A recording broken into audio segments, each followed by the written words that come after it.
ಓಂ ನಾರಾಯಣಂ ನಮಸ್ಕೃತ್ಯ ನರಂ ಚೈವ ನರೋತ್ತಮಂ ದೇವೀಂ ಸರಸ್ವತೀಂ ಚೈವ ತತೋ ಜಯಮುದೀರಯೇತ್. ಓಂ ಶಾಂತಿ ಶಾಂತಿ ಶಾಂತಿ.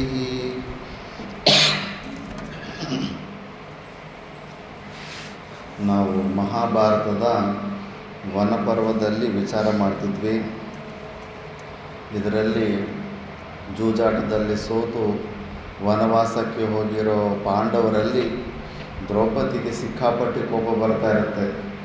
ಯಾಕಂದರೆ ಧರ್ಮರಾಜ ತುಂಬ ಶಾಂತವಾಗಿರ್ತಾನೆ. ಅಷ್ಟೊಂದು ಮೋಸ ಮಾಡಿ ರಾಜ್ಯ ಎಲ್ಲ ಕಳ್ಕೊಂಡ ಮೇಲೆ ಕೂಡ ಅವ್ರ ಮೇಲೆ ಕೋಪ ಬರ್ತಾ ಇಲ್ಲ. ಇದು ಧರ್ಮರಾಜನ ನೆನ್ಪಿಟ್ಟು ಅವರು ಗೊತ್ತಿರೋ ಜ್ಞಾನದಿಂದ ಬುದ್ಧಿವಾದ ಹೇಳಕ್ಕೆ ಹೋಗ್ತಾರೆ. ಧರ್ಮರಾಜ ಮತ್ತು ಅವ್ರಿಗೆ ಜ್ಞಾನ ಬೋಧೆ ಮಾಡ್ತಾನಿಲ್ಲ. ಮಾಡಿರೋ ಪ್ರತಿಜ್ಞೆ ಜೂಜಾಟದಲ್ಲಿ ಸೋತೋಗ್ಬಿಟ್ರೆ 12 ವರ್ಷ ವನವಾಸ, 1 ವರ್ಷ ಅಜ್ಞಾತವಾಸ ಅಂತ ನಾವು ಪ್ರತಿಜ್ಞೆ ಮಾಡಿದ್ದೀವಿ. ಆದ್ದರಿಂದ ಅದನ್ನು ಪಾಲನೆ ಮಾಡಬೇಕು ಅಂತ ಭೀಮಸೇನ ಬರ್ತಾನೆ. ಮತ್ತು ಇಲ್ಲ, ಅವರು ದುಷ್ಟರು, ಹಂಗೆ ಹಿಂಗೆ, ಅವ್ರನ್ನೆಲ್ಲ ಬಿಡಬಾರ್ದು. ಇವಾಗ ನೀನು ಮಾತು ತಪ್ಪಿದ್ರೆ ಒಂದು ಸ್ವಲ್ಪ ಪಾಪ ಬರುತ್ತೆ. ಆ ಪಾಪ ಬಂದರೆ ನಾವು ಈಗಲೇ ಹೋಗಿ ಅವ್ರನ್ನ ಯುದ್ಧ ಮಾಡಿ ಸೋಲಿಸ್ಬಿಟ್ಟು ಒಳ್ಳೆ ಯಾಗಗಳು ಮಾಡಿಬಿಟ್ಟು ಪುಣ್ಯ ಕೆಲಸ ಮಾಡೋಣ. ಆವಾಗ ಆ ಪುಣ್ಯ ಕೆಲಸ ನೀನು ಮಾತು ತಪ್ಪಿರೋ ಪಾಪ ಇರುತ್ತಲ್ಲ, ಇದನ್ನು ಲೆವೆಲ್ ಮಾಡಿಬಿಡುತ್ತೆ. ಯಾಕಂದರೆ ಧರ್ಮರಾಜ ಅವ್ರು ಪ್ಲ್ಯಾನ್ ಹಾಕಿ ಈ ಅಜ್ಞಾತವಾಸ ಪ್ಲ್ಯಾನ್ ಇಟ್ಟವ್ರೆ. ಅಜ್ಞಾತವಾಸದಲ್ಲಿ ನಮ್ಮನ್ನು ಯಾರಾದರೂ ಒಬ್ಬರು ಅವ್ರ ಗೂಢಾಚಾರ ಕಂಡಿಡ್ಬಿಟ್ರೆ ಮತ್ತೆ ಇನ್ನೊಂದು ಸತಿ 12 ವರ್ಷ ವನವಾಸ, ಮತ್ತೆ ಅಜ್ಞಾತವಾಸ 1 ವರ್ಷ ಮಾಡಬೇಕು. ಮತ್ತು ನೋಡಿ, ನಾನಿಷ್ಟು ದೊಡ್ಡ ಶರೀರ, ಈಗೆಲ್ಲ ಭಾರತ ದೇಶ ಎಲ್ಲ ನನಗೆ ಗೊತ್ತಾಗ್ಬಿಟ್ಟಿದೆ ಭೀಮಸೇನ ಹೆಂಗಿರ್ತಾನೆ ಅಂದ್ಬಿಟ್ಟು. ನನ್ನನ್ನು ಎಲ್ಲಿ ಬಚ್ಚಿಡ್ತೀಯ, ಬೆಟ್ಟ ಥರ ಇದ್ದೀನಿ ನಾನು. ನನ್ನನ್ನು ಯಾರು ಬೇಕಾದರೂ ಪೂರ್ತಿ ಇಟ್ಬಿಡ್ತಾರೆ. 1 ವರ್ಷ ಅಜ್ಞಾತವಾಸ ನಾನು ಹಿಂಗೆ ಮಾಡಲಿ, ಹಂಗೆ ಹಿಂಗೆ ಅಂದ್ಬಿಟ್ಟು ಅದಕ್ಕೆ ಈಗಲೇ ಹೋಗ್ಬಿಟ್ಟು ಯುದ್ಧ ಮಾಡಿಬಿಡೋಣ, ಸಾಯಿಸ್ಬಿಡೋಣ ಕೌರವ್ರನ್ನ ಅಂತೆಲ್ಲ ಹೇಳಿದ ಮೇಲೆ, ಇಲ್ಲ ಧರ್ಮನೇ ಶ್ರೇಷ್ಠ ಅಂದ್ಬಿಟ್ಟು ಮತ್ತೆ ಭೀಮಸೇನನ್ನು ಸಮಾಧಾನ ಮಾಡ್ತಾನೆ. ಈಗ ಅದೇ ಭೀಮಸೇನ ಯುಧಿಷ್ಠರು ಮಾತಾಡ್ಕೊತಾ ಇದ್ದರೆ ವ್ಯಾಸ ಭಗವಾನರು ಬರ್ತಾರೆ. ಜನಮೇಜಯ, ಯುಧಿಷ್ಠಿರನು ಭೀಮಸೇನನ ಮಾತುಗಳನ್ನು ಕೇಳಿ ನಿಟ್ಟುಸಿರು ಬಿಡುತ್ತಾ ಮನಸ್ಸಿನಲ್ಲಿಯೇ ಯೋಚಿಸತೊಡಗಿದನು. ರಾಜಧರ್ಮಗಳೆಲ್ಲವೂ ನನಗೆ ತಿಳಿದಿದೆ. ರಾಜಧರ್ಮಗಳನ್ನು ಚೆನ್ನಾಗಿ ಅಭ್ಯಾಸ ಮಾಡಿದ್ದೇನೆ. ವರ್ಣಾಶ್ರಮ ಧರ್ಮಗಳೂ ತಿಳಿದಿರುತ್ತೇನೆ. ಆಪದ್ಧರ್ಮಗಳು ನನಗೆ ತಿಳಿದಿವೆ. ಯಾವನು ಈ ಧರ್ಮಗಳನ್ನು ಮನದಲ್ಲಿಟ್ಟುಕೊಂಡು ಧರ್ಮಕ್ಕೆ ಯಾವ ವಿಧದಲ್ಲಿಯೂ ನ್ಯೂನತೆಯುಂಟಾಗದಂತೆ ವರ್ತಿಸುವವನು, ಅವನ ಜೀವನವು ಸುವ್ಯವಸ್ಥೆಗೊಳಪಟ್ಟಿರುತ್ತದೆ. ಅಂತಹವನೇ ಮುಂದೇನಾಗುವುದೆಂಬುದನ್ನು ಆಲೋಚಿಸಿ ಕಾರ್ಯ ಮಾಡಲು ಅರ್ಹನಾಗುತ್ತಾನೆ. ಈಗಿನ ಸ್ಥಿತಿಯನ್ನು ಮುಂದೇನಾಗುವುದೆಂಬುದನ್ನು ಆಲೋಚಿಸಿ ತಿಳಿಯಬಲ್ಲವನೇ ಪಂಡಿತನು. ಅಂಥವನ್ನೇ ಸ್ಟೇಟ್ಸ್ಮ್ಯಾನ್ ಬ್ರೈನ್ ಅಂತಾರೆ. ಒಂದು 25 ವರ್ಷಕ್ಕೆ ಏನಾಗುತ್ತೆ ಅಂತ ಒಂದು ಊಹೆ ಇರಬೇಕು, ಒಂದು ಗೆಸ್ ಇರಬೇಕು. ಪ್ಲ್ಯಾನ್ ಮಾಡಿದ್ರೆ ಮುಂದೆ 25 ವರ್ಷಕ್ಕೆ ಏನೇನು ಯಾವ್ಯಾವ ಸಮಯದಲ್ಲಿ ಏನೇನು ಮಾಡಬೇಕಂತ ಒಂದು ರೂಟ್ ಮ್ಯಾಪ್ ಇರಬೇಕು. ಅಫ್ಕೋರ್ಸ್ ನಾವು ಅಂದ್ಕೊಂಡಂಗೆಲ್ಲ ಆಗಲ್ಲ ಅನ್ಕೋ ಜೀವನದಲ್ಲಿ. ಅಟ್ಲೀಸ್ಟ್ ನಮ್ಮ ಹತ್ರ ಒಂದು ಪ್ಲ್ಯಾನ್ ಇರಬೇಕು. ಆ ಥರ ಮುಂಚೆ ಬಗ್ಗೆ ಅಷ್ಟೊಂದು ಯೋಚನೆ ಮಾಡಿ ರೆಡಿ ಇಟ್ಕೊಳ್ಳೋವನು, ಕಾರ್ಯ ಮಾಡೋನು ಬುದ್ಧಿವಂತನು ಅಂತ. ತಿಳಿಯಲು ಅಸಾಧ್ಯವಾದ, ಅತಿ ಗೋಪ್ಯವಾದ ಮತ್ತು ಅತಿ ದುಸ್ತರವಾದ ಇಂತಹ ಧರ್ಮ ಮಾರ್ಗವನ್ನು ತಿಳಿದಿರುವ ನಾನು ಇಂದು ಈ ಧರ್ಮವನ್ನೇ ವಿಸರ್ಜಿಸಲೇ? ಈ ಧರ್ಮವು ನನ್ನಲ್ಲಿ ಮೇರುವಿನಂತೆ ಅಚಲವಾಗಿ ನಿಂತಿದೆ. ಮೇರುವನ್ನು ಕಿತ್ತೊಗೆಯುವ ಸಾಧ್ಯತೆ ಇದ್ದರೆ ನನ್ನಲ್ಲಿರುವ ಧರ್ಮವನ್ನು ಕಿತ್ತೊಗೆಯಬಹುದು. ಎರಡೂ ಅಸಾಧ್ಯ. ಭೀಮಸೇನನ್ನು ಕೋಪ ಮಾಡಿಕೊಂಡು ಹೇಳಿರ್ತಾನೆ. ಸಿಕ್ಕಾಪಟ್ಟಿ ಸಿಟ್ಟು ಮನುಷ್ಯ ಭೀಮಸೇನ.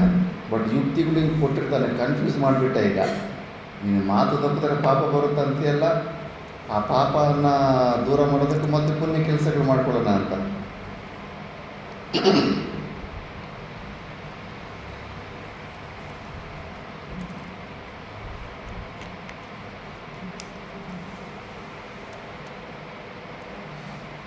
ಹೀಗೆಂದು ಮನದಲ್ಲಿ ನಿಶ್ಚಯಿಸಿ ಇದು ಧರ್ಮರಾಜ ಭೀಮನನ್ನು ಕುರಿತು ಹೀಗೆ ಹೇಳ್ತಾನೆ. ಭೀಮಸೇನ, ನೀನು ಹೇಳುತ್ತಿದ್ದೆಲ್ಲವೂ ನಿಜ. ಆದರೆ ನಾನು ಹೇಳುವುದನ್ನು ಕೇಳು. ವಿಚಾರ ಮಾಡದೆಯೇ ದುಡುಕಿ ಮಾಡುವ ಕೆಲಸಗಳು ಮಹಾಪಾಪಕರವಾಗುತ್ತವೆ. ಯಾವತ್ತೇ ಆಗಲಿ ವಿಚಾರಕ್ಕೆ ಅವು ಜಾಸ್ತಿ ಸಮಯ ಕೊಡಬೇಕು. ಯಾವುದೇ ಒಂದು ಕೆಲಸ ಸ್ಟಾರ್ಟ್ ಮಾಡಬೇಕಂದ್ರೆ ಕೂತ್ಕೊಂಡು ಅದರ ಅಡ್ವಾಂಟೇಜ್ಗಳೇನು, ಡಿಸಡ್ವಾಂಟೇಜ್ಗಳೇನು, ಆಪತ್ತಿಗಳೇನು ಬರ್ತವೆ ಎಲ್ಲ ನೀಟಾಗಿ ಯೋಚನೆ ಮಾಡಿ ಪ್ಲ್ಯಾನ್ ಹಾಕ್ಕೊಂಡು ಮುಂದೋಗಬೇಕು. ಅಂತಹ ಕೆಲಸಗಳು ಕೆಟ್ಟು ಹೋಗುತ್ತವೆ, ಸಿದ್ಧಿಸುವುದಿಲ್ಲ, ದುಃಖಕ್ಕೂ ಕಾರಣಗಳಾಗುತ್ತವೆ. ಸಾಹಸವನ್ನು ಅಥವಾ ಬಲವನ್ನು ಪ್ರಯೋಗಿಸಬೇಕಾದರೆ ಪೂರ್ವಾಪರ ವಿವೇಚನೆಯನ್ನು ಮಾಡಬೇಕು. ಧರ್ಮಕ್ಕೂ ನ್ಯೂನತೆಯುಂಟಾಗದಂತೆ ಕಾರ್ಯ ಮಾಡಬೇಕು. ಬಲಪ್ರಯೋಗದಿಂದ ಒದಗಬಹುದಾದ ಅಪಾಯವನ್ನು ಮನಗಂಡು ಅದಕ್ಕೆ ತಕ್ಕ ಉಪಾಯವನ್ನು ಸಿದ್ಧಪಡಿಸಿಕೊಳ್ಳಬೇಕು. ಕೋಪಕ್ಕೆ ಎಡೆಗೊಟ್ಟು ಕಾರ್ಯ ಮಾಡದೆ ಪ್ರತಿಯೊಂದನ್ನು ಕೂಲಂಕುಷವಾಗಿ ತರ್ಕಿಸಿ ಕಾರ್ಯ ಮಾಡಬೇಕು. ಹೀಗೆ ಕಾರ್ಯ ಮಾಡಿದರೆ ದೈವ ಸಹಾಯವು ಸಿಕ್ಕಿ ಕಾರ್ಯಗಳೂ ಸಿದ್ಧಿಸುತ್ತದೆ. ಈ ಥರ ಯುದ್ಧಗಳಲ್ಲಿ ಒಂದು ಪ್ರಸಂಗ ಬರುತ್ತೆ. ಯಾರೋ ಒಬ್ಬ ಯೋಧ ಯುದ್ಧದಲ್ಲೆಲ್ಲ ಗೆದ್ದು ಒಬ್ಬ ರಾಜನ ಬಂದಿ ಮಾಡಿಬಿಟ್ಟಿರ್ತಾನೆ. ಆ ಬಂದಿ ಮಾಡಿರೋ ರಾಜ ಎಂಜಲು ಉಗಿದು ಬಿಡ್ತಾನೆ. ಎಂಜಲು ಉಗಿದ್ಬಿಟ್ರೆ ಅವನಿಗೆ ಮನಸ್ಸಲ್ಲಿ ಕೋಪ ಬಂದುಬಿಟ್ಟಿದ್ದು ಆ ರಾಜನ ಸಾಯಿಸಬೇಕು ಅಂತ ನಿರ್ಣಯ ಬಂದುಬಿಡುತ್ತೆ. ಆದರೆ ಆ ರಾಜ ಅವಾಗ ಸಾಯಿಸೋದಿಲ್ಲ. ಯಾಕಂದರೆ ಅವ್ರ ಗುರುಗಳು ಹೇಳಿರ್ತಾರೆ ಕೋಪದಲ್ಲಿ ಯಾವುದೇ ನಿರ್ಣಯ ತಗೋಬಾರ್ದು ಅಂತ. ಮ್ಯಾಕ್ಸಿಮಮ್ ಅದು ತಪ್ಪೇ ಆಗಿರುತ್ತೆ ಅಂತ. ಆದ್ದರಿಂದ ಅವಾಗ ಆ ಸಮಯದಲ್ಲಿ ಕೋಪನ ತೊಟ್ಕೊಂಡು ಗುರುಗಳ ವಾಕ್ಯ ಇದು ಬಂದುಬಿಟ್ಟಿದ್ದು ತಣ್ಣಗಿದ್ದಾಗ ಯೋಚನೆ ಮಾಡೋಣ. ನಾನು ತಣ್ಣಗಿದ್ದಾಗ ಕೋಪ ಇದ್ದಾಗ ಕೂಡ ಇವನನ್ನು ಸಾಯಿಸ್ಬೇಕಂತ ಮನಸ್ಸು ಬಂದರೆ ಸಾಯಿಸೋಣ ಅಂತ. ಆವಾಗ ತಡೆದಿದ್ದಕ್ಕೆ ಭವಿಷ್ಯದಲ್ಲಿ ಅವನೇ ಅವನ ಮಿತ್ರನಾಗ್ತಾನೆ. ಆ ಥರ ಇತಿಹಾಸದಲ್ಲಿ ಎಷ್ಟೋ ಸ್ಟೋರಿಗಳು ನಡೆದಿದ್ದಾವೆ. ಆದ್ದರಿಂದ ಕೋಪದಲ್ಲಂತೂ ನಿರ್ಣಯಗಳು ತಗೋಬಾರ್ದು. ಕೋಪಕ್ಕೆ ಎಡೆಗೊಟ್ಟು ಕಾರ್ಯ ಮಾಡದೆ ಪ್ರತಿಯೊಂದನ್ನು ಕೂಲಂಕುಷವಾಗಿ ತರ್ಕಿಸಿ ಕಾರ್ಯ ಮಾಡಬೇಕು. ಹೀಗೆ ಕಾರ್ಯ ಮಾಡಿದರೆ ದೈವ ಸಹಾಯವೂ ಸಿಕ್ಕಿ ಕಾರ್ಯಗಳು ಸಿದ್ಧಿಸುತ್ತವೆ. ಭೀಮಸೇನ, ನೀನು ನಿನ್ನಲ್ಲಿರುವ ಬಲದಿಂದ ಪ್ರಮತ್ತನಾಗಿ ಚಾಪಲ್ಯದಿಂದಲೂ ಮತ್ತು ಕೋಪದಿಂದಲೂ ರಾಜ್ಯದ ಪುನಃಪ್ರಾಪ್ತಿಯ ಕಾರ್ಯವನ್ನು ಈಗಲೇ ಆರಂಭಿಸಬೇಕೆನ್ನುವೆ. ಆ ವಿಷಯದಲ್ಲಿ ನನ್ನ ಮಾತನ್ನು ಕೇಳು. ನಾವು ಎದುರಿಸಬೇಕಾಗಿರುವ ಶತ್ರುಗಳ್ಯಾರು, ಅವರ ಪರಾಕ್ರಮವೆಷ್ಟು ಎಂಬುದನ್ನಾದರೂ ವಿವೇಚಿಸಿರುವೆಯಾ? ಭೂರಿಶ್ರವ, ಶಲ, ಜಲ, ಸಂದ, ಭೀಷ್ಮ. ಹುಚ್ಚಿನ ಮಾತಾಡ್ತಾ ಇದ್ದಾನೆ ಭೀಮ. ಭೀಷ್ಮನನ್ನು ಎದುರಾಕೊಡೋ ಸಾಮರ್ಥ್ಯ ಇದೆ ಯಾರಿಗಾದ್ರು? ಸ್ವೇಚ್ಛಾ ಮರಣ ಇರುತ್ತೆ. ತಾನಾಗಿ ತಾನು ಸಾಯ್ಬೇಕು ಅಂದ್ಕೊಂಡ್ರೇ ಸಾಯ್ತಾನೆ. ಇಲ್ಲ ಅಂದರೆ ಭೂಲೋಕದಲ್ಲೇ ಯಾವ ಲೋಕದಲ್ಲಿ ಯಾರು ಇರೋದೇ ಇಲ್ಲ. ಅವ್ರಿಗೆ ವಿದ್ಯೆ ಕೊಟ್ಟಿರೋ ಪರಶುರಾಮನೇ ಏನೂ ಮಾಡೋಕ್ಕಾಗಲಿಲ್ಲ, ಸೋತೋಗ್ಬಿಡ್ತಾರೆ ಭೀಷ್ಮನ ಜೊತೆ. ಅಂಥ ಪರಾಕ್ರಮಿ. ಅದನ್ನು ಸ್ವಲ್ಪ ಯೋಚನೆ ಮಾಡಬೇಕಲ್ಲ, ಸುಮ್ಮನೆ ಯುದ್ಧ ಮಾಡಬೇಕು ಹ್ಞೂ ಅಂತ ಎಗರಾಡ್ತಾ ಇದ್ದಾನೆ. ಭೀಷ್ಮ ಮುಂಚೆನೇ ಪ್ರತಿಜ್ಞೆ ಮಾಡಿದ್ದಾನೆ, ಹಸ್ತಿನಾಪುರದ ಮೇಲೆ ಯಾರಾದರೂ ಯುದ್ಧಕ್ಕೆ ಬಂದರೆ ನಾನು ಹಸ್ತಿನಾಪುರದ ಸಿಂಹಾಸನವನ್ನು ಕಾಪಾಡ್ತೀನಿ ಅಂತ. ಈಗ ಯುದ್ಧಕ್ಕೆ ಬಂದರೆ ಭೀಷ್ಮಾಚಾರ್ಯನೇ ಮುಂದೆ ಬರ್ತಾನೆ. ಭೀಷ್ಮನ ಹೆಂಗೆ ಸಾಯಿಸ್ತಾನೆ ಭೀಮ? ದ್ರೋಣ ಗುರುಗಳು ಹೆಂಗೆದ್ರಾಗ ಕುಂತಾರೆ. ಇವ್ರಿಗೆ ಪಾಠ ಕಳ್ಬಿಟ್ರು. ಗುರುಗಳ ಹತ್ರ ವಿದ್ಯೆ ಇರೋದಿಲ್ವ? ಕರ್ಣ ಎಷ್ಟು ಪರಾಕ್ರಮಿ ಆಗಿರ್ತಾನೆ. ಆ ಕೃಷ್ಣ ಇಲ್ಲ ಅಂದಿದ್ರೆಗೇ ಮಿಕ್ಕಿದ್ದು 4 ಜನ ಪಾಂಡವರು ಎಲ್ಲರೂ ಹೋಗ್ಬಿಡ್ತಾಯಿದ್ರು. ಅರ್ಜುನನ ಕೂಡ ಆಪತ್ತಿ ಇತ್ತು. ಯುದ್ಧದಲ್ಲಿ 4 ಜನ ಪಾಂಡವರನ್ನು ಒಂದು ದಿವಸ ಕರ್ಣ ಸೋಲಿಸ್ಬಿಟ್ಟಿರ್ತಾರೆ. ಸೋಲಿಸ್ಬಿಟ್ಟು ಈ ಭೀಮನನ್ನು ಕಾಲು ಕೆಳಗಡೆ ಹಾಕಿ ತೊಳೆದು ಆ ಬಾಣಗಳಿಂದ ಹಿಂಗೆ ಚುಚ್ಚಿ ಮಾತಾಡ್ತಾನೆ. ಹಂದಿ, ನಿನಗೆ ಯಾಕೋ ಯುದ್ಧಗಳು, ಹೋಗಿ ಅಡುಗೆ ಮನೆಯಲ್ಲಿ ಚೆನ್ನಾಗಿ ತಿಂದು ಹಂದಿ ಥರ ಮಲಗೋದು ಬಿಟ್ಟು ನಿನಗೆ ಯಾಕೆ ಯುದ್ಧ ಅಂದ್ಬಿಟ್ಟು ಹಿಂಗೆ ಚುಚ್ಚಿ ಅವಮಾನ ಮಾಡಿ ಪ್ರಾಣ ಭಿಕ್ಷೆ ಬಿಟ್ಬಿಟ್ಟಿರ್ತಾರೆ. ಇವಾಗೇನೋ ರೋಷದಿಂದ ಕೋಪದಲ್ಲಿ ಯುದ್ಧ ಮಾಡಬೇಕಂತ ಎಗರಾಡ್ತಾ ಇದ್ದಾರೆ. ಧರ್ಮರಾಜ ಇವೆಲ್ಲ ಕ್ಯಾಲ್ಕುಲೇಷನ್ ಆಗಿ ಅದಕ್ಕೆ ತೂಕದಿಂದ ಗಂಭೀರದಿಂದ ಇರ್ತಾನೆ. ಅಶ್ವತ್ಥಾಮನ ಹತ್ರ ಕೂಡ ಬ್ರಹ್ಮಾಸ್ತ್ರ ಇರುತ್ತೆ. ಮತ್ತು ಪರಾಕ್ರಮಿಗಳಾದ ದುರ್ಯೋಧನ, ಪ್ರಮುಖರಾದ ಧೃತರಾಷ್ಟ್ರನ 100 ಮಂದಿ ಮಕ್ಕಳು, ಇವರೆಲ್ಲರನ್ನೂ ಸಾಮಾನ್ಯರೆಂದು ತಿಳಿಯಬೇಡ. ಶತ್ರು ಇರುವೆ ಥರ ಇದ್ದರೂ ಆಣೆ ಅಷ್ಟು ಇದ್ದಾನೆ ಅಂತ ಅನ್ಕೋಬೇಕು ನಾವು. ಆವಾಗ ನಮ್ಮ ತಯಾರಿ ಹೆಚ್ಚಾಗುತ್ತೆ. ಎಲ್ಲರೂ ಧನುರ್ವಿದ್ಯೆಯಲ್ಲಿ ನಿಷ್ಣಾತರು, ಯುದ್ಧದಲ್ಲಿ ಜಯಿಸಲು ದುಸ್ಸಾಧ್ಯರು, ನಮ್ಮೊಡನೆ ಯುದ್ಧ ಮಾಡಲು ಸರ್ವದಾ ಸನ್ನದ್ಧರಾಗಿರುವವರು. ಅದರ ಜೊತೆಗೆ ನಮ್ಮಿಂದ ಪರಾಜಿತರಾದ ಭೂಪಾಲರೆಲ್ಲರೂ ದುರ್ಯೋಧನನ ಪಕ್ಷವನ್ನು ಅವಲಂಬಿಸಿರುವರು. ಅವರು ರಾಜಸೂಯ ಯಾಗ ಮಾಡಿದ್ರಲ್ಲ, ರಾಜಸೂಯ ಯಾಗ ಮಾಡಬೇಕಂದ್ರೆ ಕುದುರೆಯನ್ನು ಬಿಟ್ಟು ಎಲ್ಲ ರಾಜ್ಯಗಳನ್ನು ಇಲ್ಲ ಅವರು ಸಾಮಂತ ರಾಜರಾಗಿ ಮಾಡ್ಕೋಬೇಕು. ಯಾವ ರಾಜ ಒಪ್ಕೊತಾನೆ? ಇನ್ನೊಬ್ಬ ರಾಜಂತ್ರ ಗುಲಾಮನಾಗಬೇಕಂತ ಯಾರಿಗೂ ಇಷ್ಟ ಇರಲ್ಲ. ಅದಕ್ಕೆ ಆವಾಗ ಯುದ್ಧಗಳು ನಡೆದಿದ್ದಾವೆ. 4 ದಿಕ್ಕುಗಳಿಗೆ 4 ಅಣ್ಣತಮ್ಮಂದರು ಹೋಗಿ ಎಲ್ಲರನ್ನು ಯುದ್ಧ ಮಾಡಿ ಸೋಲಿಸಿ ಅವ್ರ ಹತ್ರ ಟ್ಯಾಕ್ಸ್ ಎಲ್ಲ ವಸೂಲಿ ಮಾಡಿ ರಾಜಸೂಯ ಯಾಗ ಮಾಡಿರ್ತಾರೆ. ಅವ್ರ ಮನಸ್ಸಿನಲ್ಲಿ ನೋವು ಇರೋದಿಲ್ವ? ನಮ್ಮನ್ನು ಸೋಲಿಸಿದ್ರೆ ಅವರೆಲ್ಲರೂ ಇನ್ನು ದುರ್ಯೋಧನಿಗೆ ಸಪೋರ್ಟ್ ಹೋಗ್ತಾರೆ. ಅವರಿಗೂ ಮತ್ತು ದುರ್ಯೋಧನನಿಗೂ ಪರಸ್ಪರ ಮೈತ್ರಿಯು ಬೆಳೆದಿರುವುದರಿಂದ ಅವರೆಲ್ಲರೂ ದುರ್ಯೋಧನನಿಗೆ ಹಿತವನ್ನೇ ಬಯಸುವವರಾಗಿದ್ದಾರೆ. ಆ ರಾಜರೆಲ್ಲರೂ ಅಪಾರ ಬಲ ಸಮೇತರಾಗಿ ನಮ್ಮೊಡನೆ ಯುದ್ಧ ಮಾಡುತ್ತಾರೆ. ಹಿಂದೆ ನಾವು ಅವರನ್ನು ಪರಾಜಯಗೊಳಿಸಿದ ಸೇಡನ್ನು ತೀರಿಸಿಕೊಳ್ಳಲು ಸಮಯವನ್ನು ಕಾಯುತ್ತಿದ್ದಾರೆ. ದುರ್ಯೋಧನನು ಅಪಾರವಾದ ಸೈನ್ಯವನ್ನು ಶೇಖರಿಸಿದ್ದಾನೆ. ಸೈನ್ಯಾಧಿಪತಿಗಳಿಗೂ ದಂಡನಾಯಕರಿಗೂ ಮತ್ತು ಅವರ ಬಂಧು ಮಿತ್ರರಿಗೂ ದುರ್ಯೋಧನನು ಆಗಿಂದಾಗ್ಗೆ ಸನ್ಮಾನ ಮಾಡುತ್ತಾ ಅವರೆಲ್ಲರನ್ನೂ ಸಂಪೂರ್ಣವಾಗಿ ತನ್ನ ಸ್ವಾಧೀನದಲ್ಲಿಟ್ಟುಕೊಂಡಿದ್ದಾನೆ. ಈ ಕಾರಣದಿಂದಾಗಿ ಆ ಅಪಾರ ಸೈನ್ಯವು ಮತ್ತು ಸೈನ್ಯಾಧಿಪತಿಗಳು ದುರ್ಯೋಧನನ ಸಲುವಾಗಿ ಯುದ್ಧದಲ್ಲಿ ಪ್ರಾಣ ತೊರೆಯಲು ಸಿದ್ಧರಾಗಿರುವರು. ಭೀಷ್ಮ, ದ್ರೋಣ, ಮಹಾನುಭಾವನಾದ ಕೃಪ ಇವರು ಮಾತ್ರ ಕೌರವ ಪಾಂಡವರಲ್ಲಿ ಪರಸ್ಪರ ಭೇದವನ್ನೆನಿಸುವುದಿಲ್ಲ. ಇವರೇನು 2 ಕಡೆ ಪ್ರೀತಿ ತೋರಿಸ್ತಾರೆ. ಅವರಿಗೆ ನಾವು ಮತ್ತು ದುರ್ಯೋಧನಾದಿಗಳು ಸಮಾನರು. ಆದರೂ ಅವರು ದುರ್ಯೋಧನನಿಂದ ಗೌರವಿಸಲ್ಪಡುತ್ತಿದ್ದಾರೆಂಬುದನ್ನು ಮತ್ತು ಅವನಿಂದ ರಕ್ಷಿಸಲ್ಪಡುತ್ತಿದ್ದಾರೆಂಬುದನ್ನು ನೀನು ಮರೆಯಬೇಡ. ಕೌರವ ಪಾಂಡವರಲ್ಲಿ ಯುದ್ಧವು ಆರಂಭವಾದಲ್ಲಿ ಅವರೆಲ್ಲರೂ ಕೌರವರ ಕಡೆಗೆ ಸೇರಿ ನಮ್ಮೊಡನೆ ಕಾದಾಡಿ ಎಲ್ಲಕ್ಕಿಂತಲೂ ಪ್ರಿಯತಮವಾದ ಪ್ರಾಣಗಳನ್ನು ತೊರೆಯಲು ಸಿದ್ಧರಾಗಿರುತ್ತಾರೆ. ಈ ಮಾತು ನಿಜನೇ ಆಗುತ್ತೆ. ಭೀಷ್ಮ, ದ್ರೋಣ ಈ ಕಡೆ ಬರೋದಕ್ಕಾಗೋದೇ ಇಲ್ಲ. ಭೀಷ್ಮ ಏನೋ ಪ್ರತಿಜ್ಞೆ ಮಾಡಿ ಸಿಕ್ಕಾಕೊಂಡಿರ್ತಾನೆ, ಹಸ್ತಿನಾಪುರ ಸಿಂಹಾಸನಕ್ಕೆ ಅದ್ರ ಕಡೆನೇ ನಾನು ಯುದ್ಧ ಮಾಡ್ತೀನಿ ಅಂತ. ಆದರೆ ದ್ರೋಣಾಚಾರ್ಯ ಈ ಕಡೆ ಬರ್ಬೋದಾಗಿತ್ತು. ದ್ರೋಣಾಚಾರ್ಯರು ಅಶ್ವತ್ಥಾಮನಿಗೆ ಚೆನ್ನಾಗಿ ಟ್ರೀಟ್ಮೆಂಟ್ ಮಾಡ್ತವ್ರೆ, ನನಗೆ ಅವಕಾಶ ಕೊಟ್ಟಿದ್ದಾರೆ, ನನ್ನ ಸ್ನೇಹಿತ ದ್ರುಪದ ನನ್ನ ಕೈ ಬಿಟ್ಟಾಗ ನನಗಿಲ್ಲೊಂದು ಅವಕಾಶ ಕೊಟ್ಟಿದ್ದಾರೆ ಅಂತ ದುರ್ಯೋಧನನ ತಿಂಡಿ ತಿಂದು ಆ ಕಡೆ ಹೋಗ್ಬಿಡ್ತಾನೆ. ಬುದ್ಧಿ ಕೆಟ್ಟೋಗ್ಬಿಟ್ಟಿರುತ್ತೆ ದ್ರೋಣಾಚಾರ್ಯ. ಇದು ನನ್ನ ಸಿದ್ಧಾಂತ. ಅವರೆಲ್ಲರೂ ದಿವ್ಯಾಸ್ತ್ರಗಳನ್ನು ತಿಳಿದ ವಿದ್ವಾಂಸರು ಮತ್ತು ಧರ್ಮಪರಾಯಣರು. ದೇವತೆಗಳಿಂದೊಡಗೂಡಿ ಬರುವ ದೇವೇಂದ್ರನಿಂದಲೂ ಅವರು ಯುದ್ಧದಲ್ಲಿ ಪರಾಜಿತರಾಗುವುದಿಲ್ಲ. ಅಷ್ಟೇ ಮಾತದ್ದು, ಯಾವ ಇಂದ್ರನಿಂದ ಕೂಡ ಭೀಷ್ಮನನ್ನು ಸೋಲಿಸೋದಕ್ಕಾಗೋದಿಲ್ಲ. ಅವರ ಜೊತೆಗೆ ಮಹಾಶೂರನಾದ, ಮಹಾಕೋಪಿಷ್ಠನಾದ, ಮಹಾರಥನಾದ, ಸರ್ವಾಸ್ತ್ರ ಕೋಪಿದನಾದ, ಅಜಯನಾದ ಕರ್ಣನಿರುವನು. ಕರ್ಣನಂದರೆ ಧರ್ಮರಾಜನಿಗೆ ಯಾವಾಗಲೂ ಭಯ. ಈ 13 ವರ್ಷ 12 ವರ್ಷ ವನವಾಸ, 1 ವರ್ಷ ಅಜ್ಞಾತವಾಸದಲ್ಲಿ ಇಬ್ಬರು ನಿದ್ದೆ ಮಾಡಿರಲ್ಲ. ಒಂದು ಧೃತರಾಷ್ಟ್ರ, ಇನ್ನೊಂದು ಧರ್ಮರಾಜ. ಯಾಕೆ ಇವ್ರಿಗೆ ನಿದ್ದೆ ಬಂದಿರಲ್ಲ ಅಂದರೆ, ಧರ್ಮರಾಜನಿಗೆ ಪಾಂಡವರು ಭೀಮ ಕಾಣಿಸ್ತಾ ಇರ್ತಾನೆ. ಭೀಮ ಸ್ವಪ್ನದಲ್ಲಿ ಬಂದು ಅವ್ರ ಮಕ್ಕಳನ್ನೆಲ್ಲ ಸಾಯಿಸ್ತಾ ಇರ್ತಾರೆ. ಧರ್ಮರಾಜನಿಗೆ ಕರ್ಣ ಮಿಕ್ಕಿದ ಇವರು ಅನ್ನದಮ್ಮದನ್ನೆಲ್ಲ ಸಾಯಿಸ್ತಾ ಇರ್ತಾನೆ ಸ್ವಪ್ನದಲ್ಲಿ ಬಂದು. ಅದಕ್ಕೆ ಕರ್ಣನಿಂದ ಧರ್ಮರಾಜ ತುಂಬ ಹೆದರ್ಕೊಂಡಿರ್ತಾನೆ. ಅದು ನಿಜ ಕೂಡ. ಧರ್ಮರಾಜ ಎಲ್ಲ ತಿಳಿದಿರ್ತಾನೆ.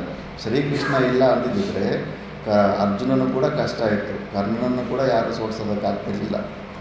ಅವನು ಸಹಜವಾದ ಮತ್ತು ಅಭೇದ್ಯವಾದ ಕವಚವನ್ನು ಧರಿಸಿರುತ್ತಾನೆ.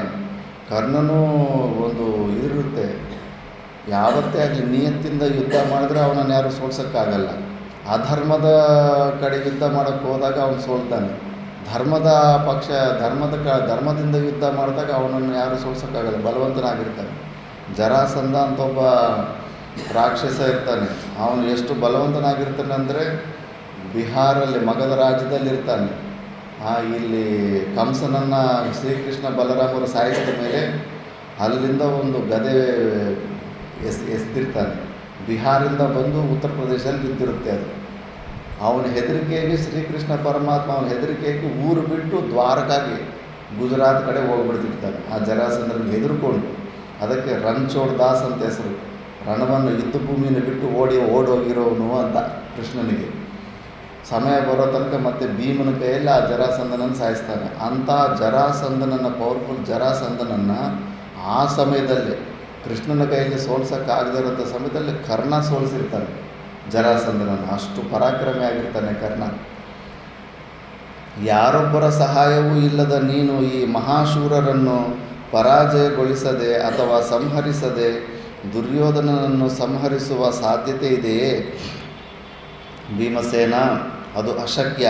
ನಿಜವಾಗಿ ಹೇಳುವುದಾದರೆ ಬಾಣಪ್ರಯೋಗ ಚಾತುರ್ಯದಲ್ಲಿ ಕರ್ಣನಿಗಿರುವ ಕೈಚಳಕವನ್ನು ನೆನೆದು ನನಗೆ ನಿದ್ರೆಯೇ ಬರುತ್ತಿಲ್ಲ. ಆ ಧನುರ್ವಿದ್ಯೆಯಲ್ಲಿ ಅವನು ಎಲ್ಲರನ್ನೂ ಮೀರಿಸಿರುವನೆಂದು ನಾನು ಭಾವಿಸುತ್ತೇನೆ. ಶತ್ರುಪಕ್ಷದವರು ಇಷ್ಟು ಪ್ರಬಲರಾಗಿರುವಾಗ ನಾವು ಪ್ರತಿಜ್ಞೆಯನ್ನು ಮುರಿದು ಅಧರ್ಮಿಗಳೆನಿಸಿಕೊಂಡು ಅಸಹಾಯಕರಾಗಿ ನಮ್ಮ ಶತ್ರುಗಳನ್ನು ವಿನಾಶ ಮಾಡುವ ಸಾಧ್ಯತೆ ಇದೆಯೇ ಎಂಬುದನ್ನು ಹೇಳಿ ಭೀಮಸೇನ. ಯುಧಿಷ್ಠಿರನ ಆ ಮಾತುಗಳನ್ನು ಕೇಳಿ ಭೀಮನ ಹೃದಯವು ಕಂಪಿಸಿತು. ಈಗ ಅವನಿಗೆ ಕಾಣಿಸ್ತು, ನಿಜ ಅಲ್ಲ, ಭೀಷ್ಮನು ಮರ್ತೋಗಿ ಬಿಟ್ಟಿದ್ದಾನೆ. ಕಂಪಿಸಿತು. ಮುಂದೆ ಒಂದು ಮಾತನ್ನು ಆಡದೆ ಮೌನವಾಗಿ ಕುಳಿತು ಬಿಟ್ಟನು. ಆ ಸಮಯಕ್ಕೆ ಸರಿಯಾಗಿ ಮಹಾಮಹಿಮರಾದ ವ್ಯಾಸರು ಪಾಂಡವರು ಮಾತನಾಡುತ್ತಿದ್ದೆಡೆಗೆ ಆಗಮಿಸಿದರು. ಒಡನೆಯೇ ಪಾಂಡವರೆದ್ದು ಮಹರ್ಷಿಗಳನ್ನು ಸ್ವಾಗತಿಸಿ ಸತ್ಕರಿಸಿದರು. ಸತ್ಕೃತರಾದ ವ್ಯಾಸರು ಸ್ಮಿತವದನರಾಗಿ ಯುಧಿಷ್ಠಿರನನ್ನು ಕುರಿತು ಹೇಳಿದರು. ಯುಧಿಷ್ಠಿರ, ಭೀಷ್ಮ, ದ್ರೋಣ, ಕರ್ಣಾದಿಗಳ ಸಾಹಸವನ್ನು ನೆನೆದು ನಿನ್ನ ಮನಸ್ಸಿನಲ್ಲಿ ಉಂಟಾಗುವ ಆತಂಕವನ್ನು ನನ್ನ ಅಂತರ್ದೃಷ್ಟಿಯಿಂದ ತಿಳಿದು ಅದರ ಪರಿಹಾರಕ್ಕೆ ಉಪಾಯವನ್ನು ತಿಳಿಯ ಹೇಳುವ ಸಲುವಾಗಿಯೇ ಇಲ್ಲಿಗೆ ಬಂದಿರುವೆನು. ನಾನು ಹೇಳುವುದನ್ನು ಕೇಳು, ಅದರಂತೆ ನಡೆದು ನಿನ್ನ ಮಾನಸಿಕ ವ್ಯಥೆಯನ್ನು ದೂರೀಕರಿಸು. ಧರ್ಮರಾಜನ ಎದುರುಕೊಂತ ಇದ್ದ ನನ್ನ ವಿಷಯ ವ್ಯಾಸರಿಗೆ ಗೊತ್ತಾಗೇ ಬಂದಿರ್ತಾನೆ. ಹೀಗೆಂದು ಹೇಳಿ ವ್ಯಾಸರು ಧರ್ಮರಾಜನನ್ನು ಏಕಾಂತ ಸ್ಥಳಕ್ಕೆ ಕರೆದೊಯ್ದು ಹೇಳಿದರು. ಭರತಕುಲವತಂಸನೇ, ನಿನ್ನ ಅಭ್ಯುದಯ ಕಾಲವು ಸಮೀಪಿಸುತ್ತಿದೆ. ಧನಂಜಯನು ನಿನ್ನ ಶತ್ರುಗಳೆಲ್ಲರನ್ನೂ ವಿನಾಶಗೊಳಿಸಲು ಸಮರ್ಥನಾಗುತ್ತಾನೆ. ಪ್ರತಿಸ್ಮೃತಿ ಎಂಬ ವಿದ್ಯೆಯನ್ನು ನಾನಿಂದು ನಿನಗೆ ಉಪದೇಶಿಸುತ್ತೇನೆ. ಈ ವಿದ್ಯೆಯನ್ನು ವಿಜಯದ ಆದಿದೇವತೆ ಎಂದೇ ನೀನು ಭಾವಿಸು. ಈ ಮಹಾವಿದ್ಯೆಯ ಉಪದೇಶಕ್ಕೆ ನೀನು ಅರ್ಹನೂ ಆಗಿರುವೆ. ಈ ಮಹಾವಿದ್ಯೆಯನ್ನೇ ನೀನು ಅರ್ಜುನನಿಗೂ ಉಪದೇಶಿಸು. ಈ ವಿದ್ಯೆಯ ಪ್ರಭಾವದಿಂದ ಅರ್ಜುನನು ತನ್ನ ಇಚ್ಛೆಯನ್ನು ನೆರವೇರಿಸಿಕೊಳ್ಳಲು ಸಮರ್ಥನಾಗುತ್ತಾನೆ. ಈ ಮಹಾವಿದ್ಯೆಯ ಉಪದೇಶವನ್ನು ನಿನ್ನಿಂದ ಪಡೆದ ನಂತರ ಅರ್ಜುನನು ಮಹೇಂದ್ರ, ರುದ್ರ, ವರುಣ, ಕುಬೇರ, ಯಮ ಇವರಲ್ಲಿಗೆ ಮಹಾಸ್ತ್ರಗಳನ್ನು ಪಡೆಯುವ ಸಲುವಾಗಿ ಹೋಗಿ ಬರಲಿ. ಇವನು ತನ್ನ ತಪಪ್ರಭಾವದಿಂದಾಗಿ ದೇವತೆಗಳನ್ನು ಕಾಣಲು ದೇವಲೋಕಕ್ಕೆ ಹೋಗಲು ಸಮರ್ಥನಾಗುತ್ತಾನೆ. ಅರ್ಜುನನನ್ನು ಸಾಮಾನ್ಯನೆಂದು ತಿಳಿಯಬೇಡ. ಇವನು ಪೂರ್ವದಲ್ಲಿ ಮಹಾ ತೇಜಸ್ವಿಯಾದ ನರನೆಂಬ ಮಹರ್ಷಿಯಾಗಿ ನಾರಾಯಣನ ಮಿತ್ರನಾಗಿದ್ದನು. ಇವನು ಪುರಾಣ ಪುರುಷನು, ಶಾಶ್ವತನು, ದೇವಕಲ್ಪನು, ಅಜೇಯನು, ಜಯಶೀಲನು ಮತ್ತು ಜರಾಮರಣರಹಿತನು. ಮಹಾಬಾಹುವಾದ ಇವನು ಇಂದ್ರನಿಂದಲೂ ಈಶ್ವರನಿಂದಲೂ ಲೋಕಪಾಲಕರಿಂದಲೂ ಮಹಾಸ್ತ್ರಗಳನ್ನು ಪಡೆದು ಮಹಾಕಾರ್ಯಗಳನ್ನು ಮಾಡುತ್ತಾನೆ. ಯುಧಿಷ್ಠಿರ, ನೀನು ಈ ದ್ವೈತವನದಲ್ಲಿಯೇ ಹೆಚ್ಚು ಕಾಲ ಇರಬೇಡ. ಬೇರ್ಯಾವುದಾದರೂ ಅರಣ್ಯಕ್ಕೆ ಹೋಗಲು ನಿಶ್ಚಯಿಸಿ. ಏಕೆಂದರೆ ಒಂದೆಡೆಯಲ್ಲಿಯೇ ಇದ್ದು ಬಿಡುವುದು ಮನಸ್ಸಿಗೆ ಹಿತವೆನಿಸುವುದಿಲ್ಲ. ಮೇಲಾಗಿ ಇಲ್ಲಿರುವ ತಪಸ್ವಿಗಳಿಗೂ ಕಾಲಕ್ರಮದಲ್ಲಿ ನಿನ್ನ ನಿವಾಸವು ಸಹ್ಯವಾಗದಿರಬಹುದು. ಅದು ನೋಡ್ಕೋಬೇಕು. ಎಲ್ಲಾದರೂ ಕಾಡಲಲ್ಲಿ ಹೋಗಿ ಯಾರಾದರೂ ಮಹಾಪುರುಷ ಸಾಧನೆ ಮಾಡ್ಕೊತಾ ಇದ್ದರೆ ನಾವು ಹೋದ್ರೇ ಆತನಿಗೆ ಡಿಸ್ಟರ್ಬೆನ್ಸ್ ಆಗುತ್ತೆ. ಅವ್ರಿಗೆ ಡಿಸ್ಟರ್ಬ್ ಮಾಡಿದ್ರೆ ಆತನು ಮತ್ತೆ ಶಾಪಾಗಿ ಇಟ್ಬಿಟ್ಟಿರ್ತಾನೆ. ಏಕೆಂದರೆ ನಿನ್ನ ಪರಿವಾರವು ಬಹಳ ದೊಡ್ಡದಾಗಿದೆ. ನಿನ್ನನ್ನೇ ಅನುಸರಿಸಿ ವೇದಾಂಗ ಪಾರಂಗತರಾದ ಅನೇಕ ಬ್ರಾಹ್ಮಣರು ಬಂದಿರುತ್ತಾರೆ. ಇವರೆಲ್ಲರ ರಕ್ಷಣಾ ಭಾರವು ನಿನ್ನದಾಗಿರುತ್ತದೆ. ಜನರ ಆಹಾರಕ್ಕಾಗಿ ಇಲ್ಲಿರುವ ಜಿಂಕೆಗಳು ಮತ್ತು ಕಂದಮೂಲಗಳು ಉಪಯೋಗಿಸಲ್ಪಡುತ್ತಿವೆ. ಇನ್ನು ಮುಂದೆಯೂ ನೀನು ಇದೇ ವನದಲ್ಲಿ ಇರುವೆಯಾದರೆ ಜಿಂಕೆಗಳೇ ಸಿಕ್ಕದ ಕಾಲವು ಬರಬಹುದು. ಕಂದ ಮೂಲ ಫಲಗಳು ಸಿಕ್ಕದಿರಬಹುದು. ಇದರಿಂದಾಗಿ ಇಲ್ಲಿಯೇ ಶಾಶ್ವತವಾಗಿ ನೆಲೆಸಿರುವ ತಪಸ್ವಿಗಳಿಗೆ ಬಹಳ ಕಷ್ಟವಾಗುವುದು. ಆದುದರಿಂದ ನೀನು ದ್ವೈತವನವನ್ನು ಬಿಟ್ಟು ಬೇರೊಂದು ಅರಣ್ಯಕ್ಕೆ ಹೋಗಲು ಪ್ರಯತ್ನಿಸು. ತ್ರಿಕಾಲಜ್ಞರಾದ ವ್ಯಾಸರು ಹೀಗೆ ಹೇಳಿ ಪರಿಶುದ್ಧನಾಗಿ ಬಂದ ಯುಧಿಷ್ಠಿರನಿಗೆ ಪ್ರತಿಸ್ಮೃತಿ ಎಂಬ ಮಹಾವಿದ್ಯೆಯನ್ನು ಉಪದೇಶ ಮಾಡಿ ಯುಧಿಷ್ಠಿರನನ್ನು ಆಶೀರ್ವದಿಸಿ ಅಲ್ಲಿಯೇ ಅಂತರ್ಹಿತರಾದರು. ಯುಧಿಷ್ಠಿರನು ವ್ಯಾಸರಿಂದ ಮಹಾಮಂತ್ರದ ಉಪದೇಶ ಪಡೆದು ಆ ಮಹಾಮಂತ್ರವನ್ನು ಸರ್ವದಾ ಮನಸ್ಸಿನಲ್ಲಿಯೇ ಧ್ಯಾನ ಮಾಡುತ್ತಾ ಸಂಧ್ಯಾಕಾಲಗಳಲ್ಲಿ ಸಹಸ್ರ ಸಂಖ್ಯೆಯಲ್ಲಿ ಜಪ ಮಾಡುತ್ತಿದ್ದನು. ವ್ಯಾಸರ ಸಲಹೆಯಂತೆ ದ್ವೈತವನವನ್ನು ಬಿಟ್ಟು ಸರಸ್ವತೀ ನದಿಯ ತೀರದಲ್ಲಿದ್ದ ಕಾಮ್ಯಕವನಕ್ಕೆ ಯುಧಿಷ್ಠಿರನು ಪ್ರಯಾಣ ಮಾಡಿದನು. ದೇವತೆಗಳ ಅಧಿಪತಿಯಾದ ಇಂದ್ರನನ್ನು ಮಹರ್ಷಿಗಳು ಅನುಸರಿಸಿ ಹೋಗುವಂತೆ ವೇದಾಂಗ ಪಾರಂಗತರಾದ ಬ್ರಾಹ್ಮಣರು ಯುಧಿಷ್ಠಿರನನ್ನು ಹಿಂಬಾಲಿಸಿದರು.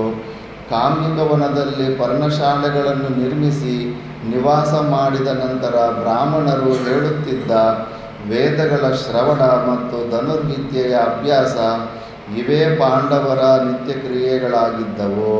ಪಾಂಡವರು ವಿಷದಿಂದ ಲೋಪಿತವಾಗದಿರುವ ಬಾಣಗಳನ್ನು ಪ್ರಯೋಗಿಸಿ ಆಹಾರಕ್ಕಾಗಿ ಜಿಂಕೆಗಳನ್ನು ಬೇಟೆಯಾಡಿ ತರುತ್ತಿದ್ದರು. ಕ್ಷತ್ರಿಯರು ಮಾಂಸ ತಿಂತಾರೆ ನೋಡಿ. ತಂದ ಆಹಾರವನ್ನು ಮೊದಲು ದೇವತೆಗಳಿಗೂ ಪಿತೃದೇವತೆಗಳಿಗೂ ನಿತ್ಯ ನೈಮಿತ್ತಿಕವಾದ ಕರ್ಮಗಳ ಮೂಲಕ ನಿವೇದನೆ ಮಾಡಿ ಬ್ರಾಹ್ಮಣರನ್ನು ತೃಪ್ತಿಪಡಿಸಿ ಅನಂತರದಲ್ಲಿ ತಾವೂ ಭೋಜನ ಮಾಡುತ್ತಿದ್ದರು. ಬ್ರಾಹ್ಮಣರಿಗೂ ವೆಚ್ಚು ಶಾಕಾಹಾರಿ ಇಟ್ಟಿರ್ತಾರೆ, ಅವರಿಗೆ ತಿಂತಾರೆ ಮಾಂಸಾರ. ಇಂದ್ರಕಿಲ ಪರ್ವತಕ್ಕೆ ಅರ್ಜುನನ ಪ್ರಯಾಣ. ಇಂದ್ರ ದರ್ಶನ. ಪರೀಕ್ಷಿತ, ಈ ರೀತಿಯಲ್ಲಿ ಕೆಲವು ದಿನಗಳ ಕಳೆದವು. ಯುಧಿಷ್ಠಿರನಿಗೆ ವ್ಯಾಸರು ಹೇಳಿದ್ದ ಮಾತುಗಳು ಸ್ಮರಣೆಗೆ ಬಂದವು. ಯುಧಿಷ್ಠಿರನು ಅರ್ಜುನನನ್ನು ಏಕಾಂತ ಸ್ಥಳಕ್ಕೆ ಕರೆದೊಯ್ದು ಅವನನ್ನು ಆದರದಿಂದ ತನ್ನ ಮುಂದೆ ಕುಳ್ಳಿರಿಸಿಕೊಂಡು ಮೈದಡವುತ್ತಾ ಮಂದಸ್ಮಿತನಾಗಿ ಕುಳಿತನು. ಅರ್ಜುನನನ್ನು ಕ್ಷಣಕಾಲ ದಿಟ್ಟಿಸಿ ನೋಡಿ ಮುಹೂರ್ತ ಕಾಲ ವನವಾಸದ ವಿಷಯವನ್ನು ಚಿಂತಿಸಿ ತನ್ನ ಕರ್ತವ್ಯವನ್ನು ನಿಶ್ಚಯಿಸಿ ಅರ್ಜುನನನ್ನು ಕುರಿತು ಮೃದುವಾದ ನುಡಿಗಳಿಂದ ಹೇಳಿದನು. ಭರತಕುಲ ವತನ್ಸನೇ, ಭೀಷ್ಮ, ದ್ರೋಣ, ಕೃಪ, ಕರ್ಣ, ಅಶ್ವತ್ಥಾಮರಲ್ಲಿ ಧನುರ್ವೇದವೇ ಮೂರ್ತಿಮತ್ತಾಗಿ ನೆಲೆಸಿದೆ. ಅವರೆಲ್ಲರೂ ಐಂದ್ರ, ವಾಯವ್ಯಾದಿ ದಿವ್ಯಾಸ್ತ್ರಗಳನ್ನು ಬ್ರಹ್ಮಾಸ್ತ್ರವನ್ನು ತಿಳಿದಿರುವರು. ಬಾಣಗಳ ಗ್ರಹಣ ಧಾರಣ ಪ್ರಯೋಗಗಳಲ್ಲಿ ನಿಷ್ಣಾತರಾಗಿರುವರು. ದಿವ್ಯಾಸ್ತ್ರಗಳನ್ನು ಉಪಶಾಂತಗೊಳಿಸುವುದರಲ್ಲಿಯೂ ಸಂಪೂರ್ಣವಾದ ಪರಿಶ್ರಮವನ್ನು ಅವರು ಪಡೆದಿರುತ್ತಾರೆ. ಆಚಾರ್ಯರೆಂದು ಗೌರವಿಸಿ ಅವರೆಲ್ಲರನ್ನೂ ದುರ್ಯೋಧನನು ಸಂತೈಸಿ ಆದರಿಸುತ್ತಿದ್ದಾನೆ. ಸೈನ್ಯಾಧಿಪತಿಗಳನ್ನು ದುರ್ಯೋಧನನು ಕಾಲಕಾಲಕ್ಕೆ ಆಧರಿಸಿ ಗೌರವಿಸುತ್ತಿದ್ದಾನೆ. ಅದಕ್ಕೆ ಪ್ರತಿಯಾಗಿ ಅವರು ಯಾವಾಗಲೂ ದುರ್ಯೋಧನನ ಸಂರಕ್ಷಣೆಯಲ್ಲಿಯೇ ನಿರತರಾಗಿದ್ದಾರೆ. ದುರ್ಯೋಧನನಿಂದ ಅನವರತವೂ ಗೌರವಿಸಲ್ಪಡುತ್ತಿರುವ ಎಲ್ಲರೂ ಸಮಯಗಳಲ್ಲಿ ತಮ್ಮ ಸಂಪೂರ್ಣ ಶಕ್ತಿಯನ್ನು ವಿನಿಯೋಗಿಸಿ ಪ್ರಾಣಗಳ ಮೇಲಿನ ಆಸೆಯನ್ನು ತೊರೆದು ದುರ್ಯೋಧನನ ರಕ್ಷಣೆಗೆ ಸಿದ್ಧರಾಗುವರೆಂಬುದರಲ್ಲಿ ಸಂಶಯವಿಲ್ಲ. ಅದರ ಜೊತೆಗೆ ಪ್ರಸಕ್ತ ಸಮಯದಲ್ಲಿ ನದಿ, ನದ, ಸರೋವರಗಳಿಂದಲೂ ಅನೇಕಾನೇಕ ಖನಿಜ ಸಂಪತ್ತಿನಿಂದಲೂ ಸಾವಿರಾರು ಗ್ರಾಮಗಳಿಂದಲೂ ನೂರಾರು ಪಟ್ಟಣಗಳಿಂದಲೂ 10 ದೇಶಗಳಿಂದಲೂ ಕೂಡಿರುವ ಈ ಚಕ್ರಾಧಿಪತ್ಯವು ದುರ್ಯೋಧನನ ಆಡಳಿತಕ್ಕೆ ಸಂಪೂರ್ಣವಾಗಿ ಒಳಪಟ್ಟಿದೆ. ರಾಜರಿಂದ ಕಪ್ಪ ಕಾಣಿಕೆಗಳು ಯಥೇಚ್ಛವಾಗಿ ಬರುವುದರಿಂದ ದುರ್ಯೋಧನನಿಗೆ ತನ್ನ ಬಲವನ್ನು ಮತ್ತಷ್ಟು ಅಭಿವೃದ್ಧಿಪಡಿಸಲು ಹೆಚ್ಚು ಅನುಕೂಲಗಳಿವೆ. ಪ್ರಕೃತ ಸಂದರ್ಭದಲ್ಲಿ ನಮಗೆ ಪ್ರಿಯವಾದುದನ್ನು ಮಾಡಲು ನೀನೊಬ್ಬನೇ ಸಮರ್ಥನಾಗಿರುವೆ. ಯುದ್ಧ ಕಾಲವು ಸನ್ನಿಹಿತವಾದಲ್ಲಿ ಮೇಲೆ ಹೇಳಿದ ಮಹಾವೀರರನ್ನು ಎದುರಿಸಿ ನಮ್ಮನ್ನು ಸಂರಕ್ಷಿಸುವ ಭಾರವು ಸಂಪೂರ್ಣವಾಗಿ ನಿನ್ನದಾಗುತ್ತದೆ. ಅದಕ್ಕೆ ಬೇಕಾಗುವ ಸಾಧನಗಳು ಪ್ರಾಪ್ತಿಗೆ ಇದೇ ಸಮಯವೆಂದು ನಾನು ಭಾವಿಸುತ್ತೇನೆ. ಅರ್ಜುನ, ಕೆಲವು ದಿನಗಳ ಹಿಂದೆ ಮಹರ್ಷಿಗಳಾದ ಕೃಷ್ಣ ದ್ವೈಪಾಯನರು ನಮ್ಮ ಆಶ್ರಮಕ್ಕೆ ಬಂದಿದ್ದರಲ್ಲವೇ? ಆ ಮಹಾಮಹಿಮರು ನನಗೆ ಪ್ರತಿಸ್ಮೃತಿ ಎಂಬ ಮಹಾಮಂತ್ರವೊಂದನ್ನು ಉಪದೇಶಿಸಿರುತ್ತಾರೆ. ಆ ಮಹಾಮಂತ್ರದ ಪ್ರಭಾವದಿಂದ ತ್ರಿಜಗತ್ತುಗಳಲ್ಲಿಯೂ ನಡೆಯುವ ವಿದ್ಯಮಾನಗಳೆಲ್ಲವೂ ತಿಳಿಯುವವು. ಆದುದರಿಂದ ಮನೋವಾಕ್ಕಾಯಗಳಲ್ಲಿ ಪರಿಶುದ್ಧನಾಗಿ ಆ ಮಹಾಮಂತ್ರವನ್ನು ನನ್ನಿಂದ ಪಡೆಯಲು ಸಿದ್ಧನಾಗು. ಈ ವಿದ್ಯೆಯಿಂದ ನಿನಗೆ ತ್ರಿಜಗತ್ತುಗಳಲ್ಲಿ ನಡೆಯುತ್ತಿರುವ ವಿಷಯಗಳೆಲ್ಲವೂ ವೇದ್ಯವಾಗುವವು. ಆ ವಿದ್ಯೆಯ ಪ್ರಭಾವದಿಂದಲೇ ನಿನಗೆ ದೇವತೆಗಳು ಪ್ರಸನ್ನರಾಗುವರು. ಅರ್ಜುನ, ನನ್ನಿಂದ ಆ ಮಹಾಮಂತ್ರವನ್ನು ಉಪದೇಶ ಪಡೆದ ನಂತರ ನೀನು ಘೋರವಾದ ತಪಸ್ಸನ್ನು ಮಾಡಬೇಕು. ಯಾರಿಗೂ ನಿನ್ನ ಮಾರ್ಗವು ತಿಳಿಯದ ರೀತಿಯಲ್ಲಿ ನೀನು ಉತ್ತರ ದಿಕ್ಕಿಗೆ ಪ್ರಯಾಣ ಮಾಡಬೇಕು. ಧನುಷ್ಪಾಣಿಯಾಗಿ ಕವಚ ಕುಂಡಲಗಳನ್ನು ಬತ್ತಳಿಕೆಗಳನ್ನು ಧರಿಸಿದವನಾಗಿ ವ್ರತನಿಷ್ಠನಾಗಬೇಕು. ನಿನ್ನ ಉಗ್ರ ತಪಸ್ಸಿನಿಂದ ಇಂದ್ರನನ್ನು ಒಲಿಸಿಕೊಂಡು ಅವನಿಂದ ಸರ್ವಾಸ್ತ್ರಗಳನ್ನು ಪಡೆಯಬೇಕು. ಏಕೆಂದರೆ ಈ ತ್ರಿಭುವನಗಳಲ್ಲಿರುವ ಸಕಲ ದಿವ್ಯಾಸ್ತ್ರಗಳು ಇಂದ್ರನೊಬ್ಬನಲ್ಲಿಯೇ ಕೇಂದ್ರೀಕೃತವಾಗಿವೆ. ವೃತಾಸುರನ ಉಪಟಳದಿಂದ ಭೀತರಾದ ದೇವತೆಗಳು ತಮ್ಮ ರಕ್ಷಣೆಗಾಗಿ ತಮ್ಮಲ್ಲಿದ್ದ ದಿವ್ಯಾಸ್ತ್ರಗಳೆಲ್ಲವನ್ನೂ ಇಂದ್ರನಿಗೆ ಉಪದೇಶಿಸಿದರು. ಆ ಮಹಾಸ್ತ್ರಗಳನ್ನು ಪಡೆದುದರಿಂದಲೇ ಇಂದ್ರನು ವೃತಾಸುರನನ್ನು ವಧಿಸಲು ಸಮರ್ಥನಾದನು. ಈ ಕಾರಣದಿಂದ ನೀನು ಇಂದ್ರನೊಬ್ಬನನ್ನು ತಪಸ್ಸಿನಿಂದ ಪ್ರಸನ್ನನನ್ನಾಗಿ ಮಾಡಿಕೊಂಡೇ ಆದರೆ ಸಕಲ ಮಹಾಸ್ತ್ರಗಳು ನಿನಗೆ ಲಭಿಸುವವು. ಶಕ್ರನು ಪ್ರಸನ್ನನಾದರೆ ಸಕಲ ಶಾಸ್ತ್ರಗಳು ನಿನಗೆ ದಯಪಾಲಿಸುವನು. ಆದುದರಿಂದ ನೀನೀಗಲೇ ದೀಕ್ಷಾಬದ್ಧನಾಗಿ ದೃಢವ್ರತನಾಗಿ ಪುರಂದರನ ದರ್ಶನಕ್ಕಾಗಿ ಹೋಗಿ ಬಾ, ಸ್ವರ್ಗಕ್ಕೆ ಹೋಗಿ ಬಾ ಅಂತ ಹೇಳ್ತಾನೆ. ಯುಧಿಷ್ಠಿರನ ಮಾತನ್ನು ಕೇಳಿ ಸಂತುಷ್ಟನಾದ ಅರ್ಜುನನು ಪರಿಶುದ್ಧನಾಗಿ ಬಂದು ಯುಧಿಷ್ಠಿರನ ಮುಂದೆ ಕುಳಿತನು. ಯುಧಿಷ್ಠಿರನು ಪ್ರಣವಪೂರ್ವಕವಾಗಿ ಪ್ರತಿಸ್ಮೃತಿ ಮಹಾಮಂತ್ರವನ್ನು ಜಿತೇಂದ್ರಿಯನಾದ ಅರ್ಜುನನಿಗೆ ಯಥಾವಿಧಿಯಾಗಿ ಉಪದೇಶಿಸಿ ಅದರ ಪುನಶ್ಚರಣ ಕ್ರಮವನ್ನು ಹೇಳಿ ದೀಕ್ಷಾಬದ್ಧನಾಗಿ ತಪಶ್ಚರಣೆಗೆ ಹೋಗಿ ಬರಲು ಆದೇಶವನ್ನಿತ್ತನು. ಅರ್ಜುನನು ಯುಧಿಷ್ಠಿರನಿಗೆ ನಮಸ್ಕರಿಸಿ ಅವನ ಅನುಮತಿಯನ್ನು ಪಡೆದು ಗಾಂಡೀವವನ್ನು, ಅಕ್ಷಯವಾದ ಬತ್ತಳಿಕೆಗಳನ್ನು, ಕವಚವನ್ನು, ಗೋದಾಂಗುಲಿತ್ರಗಳನ್ನು ಧರಿಸಿದವನಾಗಿ ಬ್ರಾಹ್ಮಣರ ನಿರ್ದೇಶದಂತೆ ಯಜ್ಞೇಶ್ವರನಿಗೆ ಆಹುತಿಯನ್ನರ್ಪಿಸಿ ಬ್ರಾಹ್ಮಣರಿಗೆ ಯಥೇಚ್ಛವಾಗಿ ದಕ್ಷಿಣೆಗಳನ್ನು ಕೊಟ್ಟು ಅವರಿಂದ ಸ್ವಸ್ತಿವಾಚನಪೂರ್ವಕವಾದ ಆಶೀರ್ವಾದಗಳನ್ನು ಪಡೆದು ಹೊರಡಲು ಉದ್ಯುಕ್ತನಾದನು.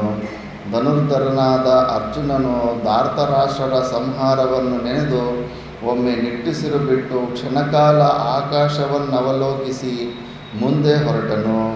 ಕುಂತಿಯ ಮಗನು ಹೊರಟಾಗ ಸುತ್ತಲೂ ಇದ್ದ ಬ್ರಾಹ್ಮಣರು ಮತ್ತು ಅಗೋಚರವಾದ ಭೂತಗಣಗಳು ಸಿದ್ಧರು, ಅರ್ಜುನ, ನಿನ್ನ ಮನದಲ್ಲಿರುವ ಅಭಿಲಾಷೆಯನ್ನು ನೀನು ಬಹುಶೀಘ್ರದಲ್ಲಿಯೇ ಪಡೆಯುವೆ ಎಂದು ಹೇಳಿದರು.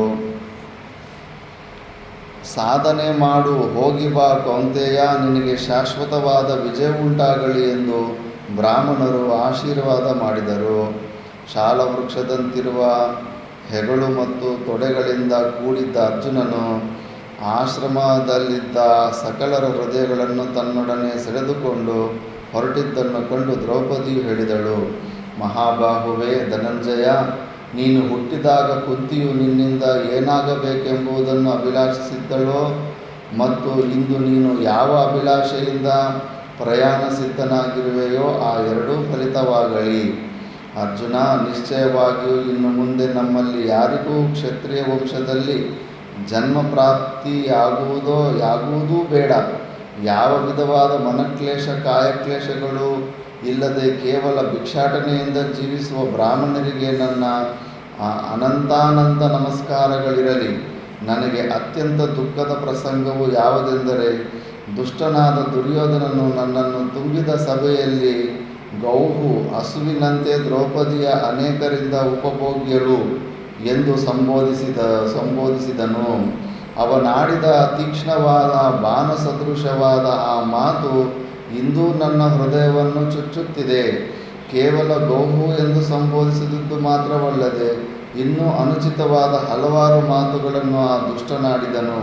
ಅವನ ಮಾತುಗಳನ್ನು ಪ್ರತಿಕ್ಷಣದಲ್ಲಿಯೂ ಸ್ಮರಿಸಿ ನಾನು ಅನುಭವಿಸುತ್ತಿರುವ ದಾರುಣ ವೇದನೆಗಿಂತಲೂ ನಿನ್ನ ಅಗ್ಲಿಕೆಯಿಂದುಂಟಾಗುವ ವೇದನೆಯು 100 ಪಾಲು ಹೆಚ್ಚಿನದು. ನೀನಿಲ್ಲದಿರುವಾಗ ನಿನ್ನ ಸೋದರರು ನೀನು ಹಿಂದೆ ಮಾಡಿದ ಸಾಹಸ ಕಾರ್ಯಗಳನ್ನು ನೆನೆಯುತ್ತಿರುತ್ತಾರೆ. ಅದರಿಂದ ನನ್ನ ವೇದನೆಯು ಮತ್ತು ಉಲ್ಬಣಿಸುತ್ತದೆ. ಪಾರ್ಥ, ನೀನು ನಮ್ಮನ್ನು ಅಗಲಿರುವ ಪರ್ಯಂತವೂ ನಾವು ಯಾವ ವಿಧವಾದ ಸುಖ ಸಂತೋಷಗಳನ್ನು ಅನುಭವಿಸಲಾರೆವು. ಜೀವನವೇ ನಮಗೆ ಬೇಸರವಾಗುವುದು. ಕುಂತಿಪುತ್ರ, ನಮ್ಮ ಸುಖ ದುಃಖ, ಜೀವಿತ ಮರಣ, ಸಾಮ್ರಾಜ್ಯ ಮತ್ತು ಐಶ್ವರ್ಯ ಇವೆಲ್ಲವೂ ನಿನ್ನನ್ನೇ ಅವಲಂಬಿಸಿರುವವು. ಭಾರತ, ನಿನ್ನ ಕಾರ್ಯವು ಸಾಧಿತವಾಗಲೆಂದು ನಿನಗೆ ನಾನು ಶುಭಾಶಯಗಳನ್ನು ಕೋರುತ್ತೇನೆ. ನೀನು ಬಲಿಷ್ಠರಿಗೆ ವಿರುದ್ಧವಾದ ಕಾರ್ಯವನ್ನು ಮಾಡಬೇಡ. ಬಲಿಷ್ಠರು ನಿನಗೆ ವಿರೋಧಿಗಳಾಗದಿರಲಿ. ನಿನ್ನ ಕಾರ್ಯದ ಮಧ್ಯದಲ್ಲಿ ಯಾವ ವಿಘ್ನಗಳೂ ಬಾರದೆ ನೀನು ಮಹಾಸ್ತ್ರಗಳನ್ನು ಪಡೆದು ಬರುವಂತಾಗಲಿ. ನಿನಗೆ ಯಾವ ವಿಧವಾದ ಅಪಾಯಗಳು ಸಂಭವಿಸದಿರಲಿ ಎಂದು ವಿಧಾತೃಗಳಿಗೆ ಮನಸಾರ ನಮಿಸಿ ಪ್ರಾರ್ಥಿಸುವೆನು. ನಿನಗೆ ಮಂಗಳ ಉಂಟಾಗಲಿ. ಧರ್ಮಿಷ್ಠನಾದ ಹಿರಿಯಣ್ಣನ ಆಜ್ಞಾಪಾಲನೆಯಲ್ಲಿಯೇ ಯಾವಾಗಲೂ ನಿರತನಾಗಿರುವ ನಿನ್ನ ಮಾರ್ಗವನ್ನು ಹ್ರೀ, ಶ್ರೀ, ಕೀರ್ತಿ, ಧೃತಿ, ಪುಷ್ಟಿ, ಉಮಾ, ಲಕ್ಷ್ಮಿ ಮತ್ತು ಸರಸ್ವತಿಯರು ಸುಗಮಗೊಳಿಸಲಿ. ನಿನ್ನ ಯೋಗಕ್ಷೇಮಕ್ಕಾಗಿ ನಾನು ಅಷ್ಟವಸುಗಳನ್ನು, ಏಕಾದಶ ರುದ್ರರನ್ನು, ದ್ವಾದಶಾದಿತ್ಯರನ್ನು, ಸಪ್ತ ಮರುತುಗಳನ್ನು, ವಿಶ್ವೇ ದೇವತೆಗಳನ್ನು ಮತ್ತು ಸಾಧ್ಯರನ್ನು ಪೂಜಿಸಿ ನಮಿಸುವೆನು. ಭೂಮಿ, ಆಕಾಶ ಮತ್ತು ಸ್ವರ್ಗಗಳಲ್ಲಿರಬಹುದಾದ ಇತರ ಭೂತಗಳಿಂದಲೂ ನಿನಗೆ ಯಾವ ವಿಧವಾದ ತೊಂದರೆಯೂ ಉಂಟಾಗದಿರಲಿ. ದ್ರೌಪದಿಯ ಕಣ್ಣುಗಳು ಕಬ್ಬನಿ ತುಂಬಿದವು. ಅವಳು ಆಶ್ರಮದೊಳಕ್ಕೆ ಹೊರಟು ಹೋದಳು. ಅನಂತರದಲ್ಲಿ ಅರ್ಜುನನು ಯುಧಿಷ್ಠಿರ ಭೀಮರಿಗೆ ನಮಸ್ಕರಿಸಿ, ನಕುಲ ಸಹದೇವರನ್ನು ಆಲಿಂಗಿಸಿ, ಪುರೋಹಿತರಾದ ದ್ಯೋಮರಿಗೆ ನಮಸ್ಕರಿಸಿ ಆಶೀರ್ವಚನ ಪಡೆದು ಧನುಷ್ಪಾಣಿಯಾಗಿ ಆಶ್ರಮದಿಂದ ಹೊರಟನು. ಮಹೇಂದ್ರನ ದರ್ಶನಾರ್ಥವಾಗಿ ಹೊರಟ ಮಹಾಪರಾಕ್ರಮಿಯಾದ ಅರ್ಜುನನ ಮಾರ್ಗದಲ್ಲಿದ್ದ ಪ್ರಾಣಿಗಳು, ಭೂತಗಣಗಳು ಪಕ್ಕಕ್ಕೆ ಸರಿದು ನಿಂತವು. ಶಕುನಶಾಸ್ತ್ರದ ಪ್ರಕಾರ ಪ್ರಯಾಣ ಹೊರಟ ಕಾಲದಲ್ಲಿ ಪ್ರಾಣಿಗಳು ಅಡ್ಡಲಾಗಿ ಹೋಗುವುದು, ಎದುರಾಗಿ ಬರುವುದು ಅಶುಭ ಸೂಚಕವಾಗಿರುತ್ತದೆ. ಮುಖ್ಯವಾಗಿ ಜಿಂಕೆಗಳು ಕಾಡಲ್ಲಿ ಅಲ್ಲಿ ಪ್ರಯಾಣ ಮಾಡ್ತಿದ್ದ ಜಿಂಕೆಗಳು ಅಡ್ಡ ಬಂತಂದರೆ ಏನೋ ಒಂದು ಶಕುನ. ಫಸ್ಟು ಜಿಂಕೆ ಕಾಣಿಸ್ಬಾರ್ದಂತೆ, ಬೇರೆ ಪ್ರಾಣಿಗಳು ಕಾಣಿಸೋ ಪರವಾಗಿಲ್ಲ, ಆ ಕೆಲಸ ಆಗಲ್ಲ ಅಂತ. ಅರ್ಜುನನು ಋಷಿ ಮಹರ್ಷಿಗಳಿಂದ ಸೇವಿಸಲ್ಪಡುತ್ತಿದ್ದ ಅನೇಕ ಪರ್ವತಗಳನ್ನು ದಾಟಿ ವಾಯುವೇಗ ಮನೋವೇಗಗಳನ್ನು ಮೀರಿದ ವೇಗದಿಂದ ಪ್ರಯಾಣ ಮಾಡಿ ಒಂದೇ ದಿನದ ಅವಧಿಯಲ್ಲಿ ಹಿಮಪರ್ವತವನ್ನು ಸೇರಿದನು. ಅಲ್ಲಿಂದ ಮುಂದೆ ಪ್ರಯಾಣ ಮಾಡುತ್ತಾ ಗಂಧಮಾದನ ಪರ್ವತಕ್ಕೆ ಹೋಗಿ ಅಲ್ಲಿದ್ದ ಮಹರ್ಷಿಗಳನ್ನು ಸಂದರ್ಶಿಸಿ ಅನಂತರ ಅನೇಕಾನೇಕ ಹಳ್ಳ ತಿಟ್ಟುಗಳನ್ನು ದಾಟಿ ಹಗಲು ರಾತ್ರಿಗಳೆಂಬ ವಿವೇಚನೆ ಇಲ್ಲದೆ ಇಂದ್ರನನ್ನು ಕಾಣಬೇಕೆಂಬ ಏಕೈಕ ಧ್ಯೇಯದಿಂದ ನಡೆದು ಹೋಗುತ್ತಿದ್ದನು. ಕಾರ್ಯೋನ್ಮುಖನಾಗಿದ್ದ ಅವನಿಗೆ ಆಯಾಸದ ಅರಿವೇ ಉಂಟಾಗಲಿಲ್ಲ. ಕೆಲವು ದಿನಗಳು ಇದೇ ರೀತಿಯಲ್ಲಿ ನಡೆದು ಇಂದ್ರಕೀಲವನ್ನು ಸೇರಿ ಅಲ್ಲಿ ಕ್ಷಣಕಾಲ ನಿಂತನು. ಆ ಸಮಯದಲ್ಲಿ ಸರಿಯಾಗಿ ತಿಷ್ಠ, ನಿಲ್ಲು ಎಂದು ಅಂತರಿಕ್ಷದಲ್ಲಿ ಯಾರೋ ಹೇಳಿದಂತಾಯಿತು. ಅನಿರೀಕ್ಷಿತವಾದ ಆ ಮಾತನ್ನು ಕೇಳಿ ಅರ್ಜುನನು ಸುತ್ತಲೂ ನೋಡಿದನು. ಅನತಿ ದೂರದಲ್ಲಿ ಪಿಂಗಳ ವರ್ಣದ ಜಟೆಯನ್ನು ಧರಿಸಿದ್ದ ಮತ್ತು ಬ್ರಹ್ಮ ತೇಜಸ್ಸಿನಿಂದ ಪ್ರಜ್ವಲಿಸುತ್ತಿದ್ದ ಪುರುಷಾಂಗನಾದ ಮಹರ್ಷಿಯೊಬ್ಬನು ವೃಕ್ಷದ ಬುಡದಲ್ಲಿ ಮಂದಸ್ಮಿತನಾಗಿ ಕುಳಿತಿರುವುದನ್ನು ಸವ್ಯಸಾಚಿಯು ಕಂಡನು. ತನ್ನನ್ನು ನೋಡಿದ ಅರ್ಜುನನನ್ನು ಕುರಿತು ತಪಸ್ವಿ ಹೇಳಿದನು, ಮಗು, ನೀನು ಯಾರು? ಧನುಷ್ಪಾಣಿಯಾಗಿ ಕವಚಕೊಂಡಲಗಳನ್ನು ಕತ್ತಿಯನ್ನು ಧರಿಸಿರುವುದನ್ನು ನೋಡಿದರೆ ನೀನು ಕ್ಷತ್ರಿಯ ಕುಲೋತ್ಪನ್ನನಂತೆ ಕಾಣುತ್ತಿರುವೆ. ಆದರೆ ಈ ಸ್ಥಳದಲ್ಲಿ ಆಯುಧ ಪಾಣಿಯಾಗಿರುವ ಅವಶ್ಯಕತೆಯೇ ಇಲ್ಲ. ಕಾಮಕ್ರೋಧಗಳನ್ನು ಸುಖ ದುಃಖಗಳನ್ನು ತೊರೆದು ಶಾಂತಿಪ್ರಿಯರಾದ ಬ್ರಾಹ್ಮಣರಿಗೆ, ಋಷಿ ಮಹರ್ಷಿಗಳಿಗೆ ಇದು ನಿವಾಸ ಸ್ಥಾನವಾಗಿದೆ. ಆದುದರಿಂದ ಇಲ್ಲಿ ನಿನ್ನ ಧನಸ್ಸಿನಿಂದ ಯಾವ ಪ್ರಯೋಜನವೂ ಇಲ್ಲ ಮತ್ತು ಇಲ್ಲಿ ಯಾವ ವಿಧವಾದ ಘರ್ಷಣೆಗೂ ಅವಕಾಶವೇ ಇಲ್ಲ. ಆದುದರಿಂದ ನೀನೀಗಲೇ ನಿನ್ನ ಧನುರ್ಬಾಣಗಳನ್ನು ವರ್ಧಿಸುವವನಾಗು. ನೀನು ಮಹಾಪರಾಕ್ರಮಿ ಎಂಬುದರಲ್ಲಿ ಸಂಶಯವೇ ಇಲ್ಲ. ಮಾನವರಲ್ಲಿ ಯಾರಿಗೂ ಇಲ್ಲಿಗೆ ಬರುವ ಸಾಮರ್ಥ್ಯವಿರುವುದಿಲ್ಲ. ಈ ರೀತಿಯಲ್ಲಿ ಬ್ರಹ್ಮ ತೇಜಸ್ಸಿನಿಂದ ಪ್ರಜ್ವಲಿಸುತ್ತಿದ್ದ ಬ್ರಾಹ್ಮಣನು ನಗುತ್ತಿರುವಂತೆ ತೋರ್ಪಡಿಸಿಕೊಳ್ಳಿತ್ತು. ಬಾರಿ ಬಾರಿಗೂ ಅರ್ಜುನನಿಗೆ ಕ್ಷತ್ರಿಯ ಧರ್ಮವನ್ನು ವಿಸರ್ಜಿಸಿ ಬ್ರಹ್ಮನಿಷ್ಠನಾಗುವಂತೆ ಹೇಳುತ್ತಿದ್ದನು. ಆದರೆ ಅರ್ಜುನನು ಬ್ರಹ್ಮ ಸಾಕ್ಷಾತ್ಕಾರಕ್ಕಾಗಿ ಬಂದವನಲ್ಲ, ಇಂದ್ರನಿಂದ ಮಹಾಸ್ತ್ರಗಳನ್ನು ಪಡೆಯುವ ಸಲುವಾಗಿ ಬಂದಿರುವನಲ್ಲವೇ. ಬ್ರಹ್ಮ ಸಾಕ್ಷಾತ್ಕಾರವೆಂಬುದು ಸಕಲ ಸೌಭಾಗ್ಯಗಳಿಗಿಂತಲೂ ಮಿಗಿಲಾದ ಸೌಭಾಗ್ಯವಾದರೂ ಅರ್ಜುನನಿಗದು ಅಪ್ರಾರ್ಥಿತವಾಗಿ ಪ್ರಾಪ್ತವಾಗುವುದಾಗಿದ್ದರೂ ಪ್ರಕೃತ ಸಂದರ್ಭದಲ್ಲಿ ಕರ್ತವ್ಯನಿಷ್ಠನಾದ ಅರ್ಜುನನಿಗದು ಬೇಡವಾಯಿತು. ಅರ್ಜುನನು ತನ್ನ ದೃಢ ನಿಶ್ಚಯವನ್ನು ಬಿಡಲಿಲ್ಲ, ಧೈರ್ಯಗೆಡಲಿಲ್ಲ. ಅದರಿಂದ ಸಂತುಷ್ಟನಾದ ಬ್ರಾಹ್ಮಣನು ನಸುನಗುತ್ತಾ ಅರ್ಜುನನನ್ನು ಕುರಿತು ಹೇಳಿದನು, ಶತ್ರು ನಿಷೂದನ, ನಿನಗೆ ಮಂಗಳವಾಗಲಿ. ನಾನೇ ಇಂದ್ರನು. ನಿನ್ನ ಕರ್ತವ್ಯ ನಿಷ್ಠೆಯನ್ನು ಪರೀಕ್ಷಿಸಿ ಪ್ರೀತನಾಗಿದ್ದೇನೆ. ನಿನಗೆ ಬೇಕಾದ ವರಗಳನ್ನು ಕೇಳು, ಕೂಡಲೇ ಸಿದ್ಧನಾಗಿರುವೆನು. ಅರ್ಜುನನು ತಪಸ್ಸು ಮಾಡಿ ಒಲಿಸಿಕೊಳ್ಳಬೇಕೆಂದಿದ್ದ ಮಹೇಂದ್ರನು ತಾನಾಗಿಯೇ ಅರ್ಜುನನ ಸಮೀಪಕ್ಕೆ ಬಂದನೆಂದರೆ ಅರ್ಜುನನಿಗೆ ಎಷ್ಟೊಂದು ಸಂತಸವಾಗಿರಬಹುದು. ಅರ್ಜುನನ ಕಣ್ಣುಗಳಿಂದ ಆನಂದ ಬಾಷ್ಪಗಳು ಉದುರಿದವು. ನತಶಿರನಾಗಿ ಕೈ ಜೋಡಿಸಿ ಮಹೇಂದ್ರನಿಗೆ ಹೇಳಿದನು, ಮಹಾನುಭಾವ, ನಾನು ನಿನ್ನಿಂದ ಸಕಲ ವಿಧವಾದ ಅಸ್ತ್ರಗಳ ಉಪದೇಶವನ್ನು ಪಡೆಯಲು ಬಂದಿರುವೆನು. ದಯಮಾಡಿ ಅಂತಹ ವರವನ್ನು ದಯಪಾಲಿಸು.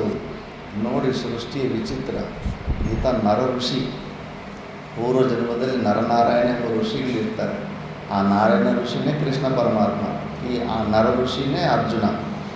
ಆ ಸಮಯದಲ್ಲಿ ಎಷ್ಟು ತಪಸ್ವಿಗಳಂದರೆ ಇವರು ಜಾಸ್ತಿ ತಪಸ್ಸು ಮಾಡ್ತಾಯಿದ್ರೆ ಇಂದ್ರನಿಗೆ ಹೆದರಿಕೆ ಬರುತ್ತೆ. ಅದನ್ನು ಸಿಂಹಾಸ ಶೇಕ್ ಆಗುತ್ತಂತೆ ಯಾವುದಾದ್ರೂ ಲೋಕದಲ್ಲಿ ತಪಸ್ಸು ಮಾಡ್ತಾಯಿದ್ರೆ. ಯಾಕಂದರೆ ಅವನು ಸಿಂಹಾಸನ ಬಿಟ್ಕೊಡ್ಬೇಕಾಗುತ್ತೆ. ಅದಕ್ಕೆ ಅಲ್ಲಿ ಹೋಗ್ಬಿಟ್ಟಿದ್ದು ಆವಾಗಿನ ಊರ್ವಶಿ ಇನ್ನೂ ಹುಟ್ಟಿರೋದಿಲ್ಲ. ಯಾವುದೋ ಒಂದು ಅಪ್ಸರೆ ಹುಟ್ಟಿರೋದು, 3 ಜನನೇ ಇರ್ತಾರೆ. ಅವ್ರನ್ನ ಕಳಿಸ್ಬಿಟ್ಟು ನೀವು ಹೋಗಿ ಅವರ ತಪಸ್ಸು ಭಂಗ ಮಾಡಿ ಅಂತ ಕಳಿಸಿರ್ತಾನೆ. ಕಳಿಸಿದ್ರೆ ಅವರು ಮಹಾ ವೈರಾಗ್ಯದಿಂದಿರೋ ಅಂಥವ್ರು ನರನಾರಾಯಣ ಋಷಿಗಳು. ಅವ್ರು ಯಾಕೆ ಇದಕ್ಕೆ ಬಲಿಯಾಗ್ತಾರೆ?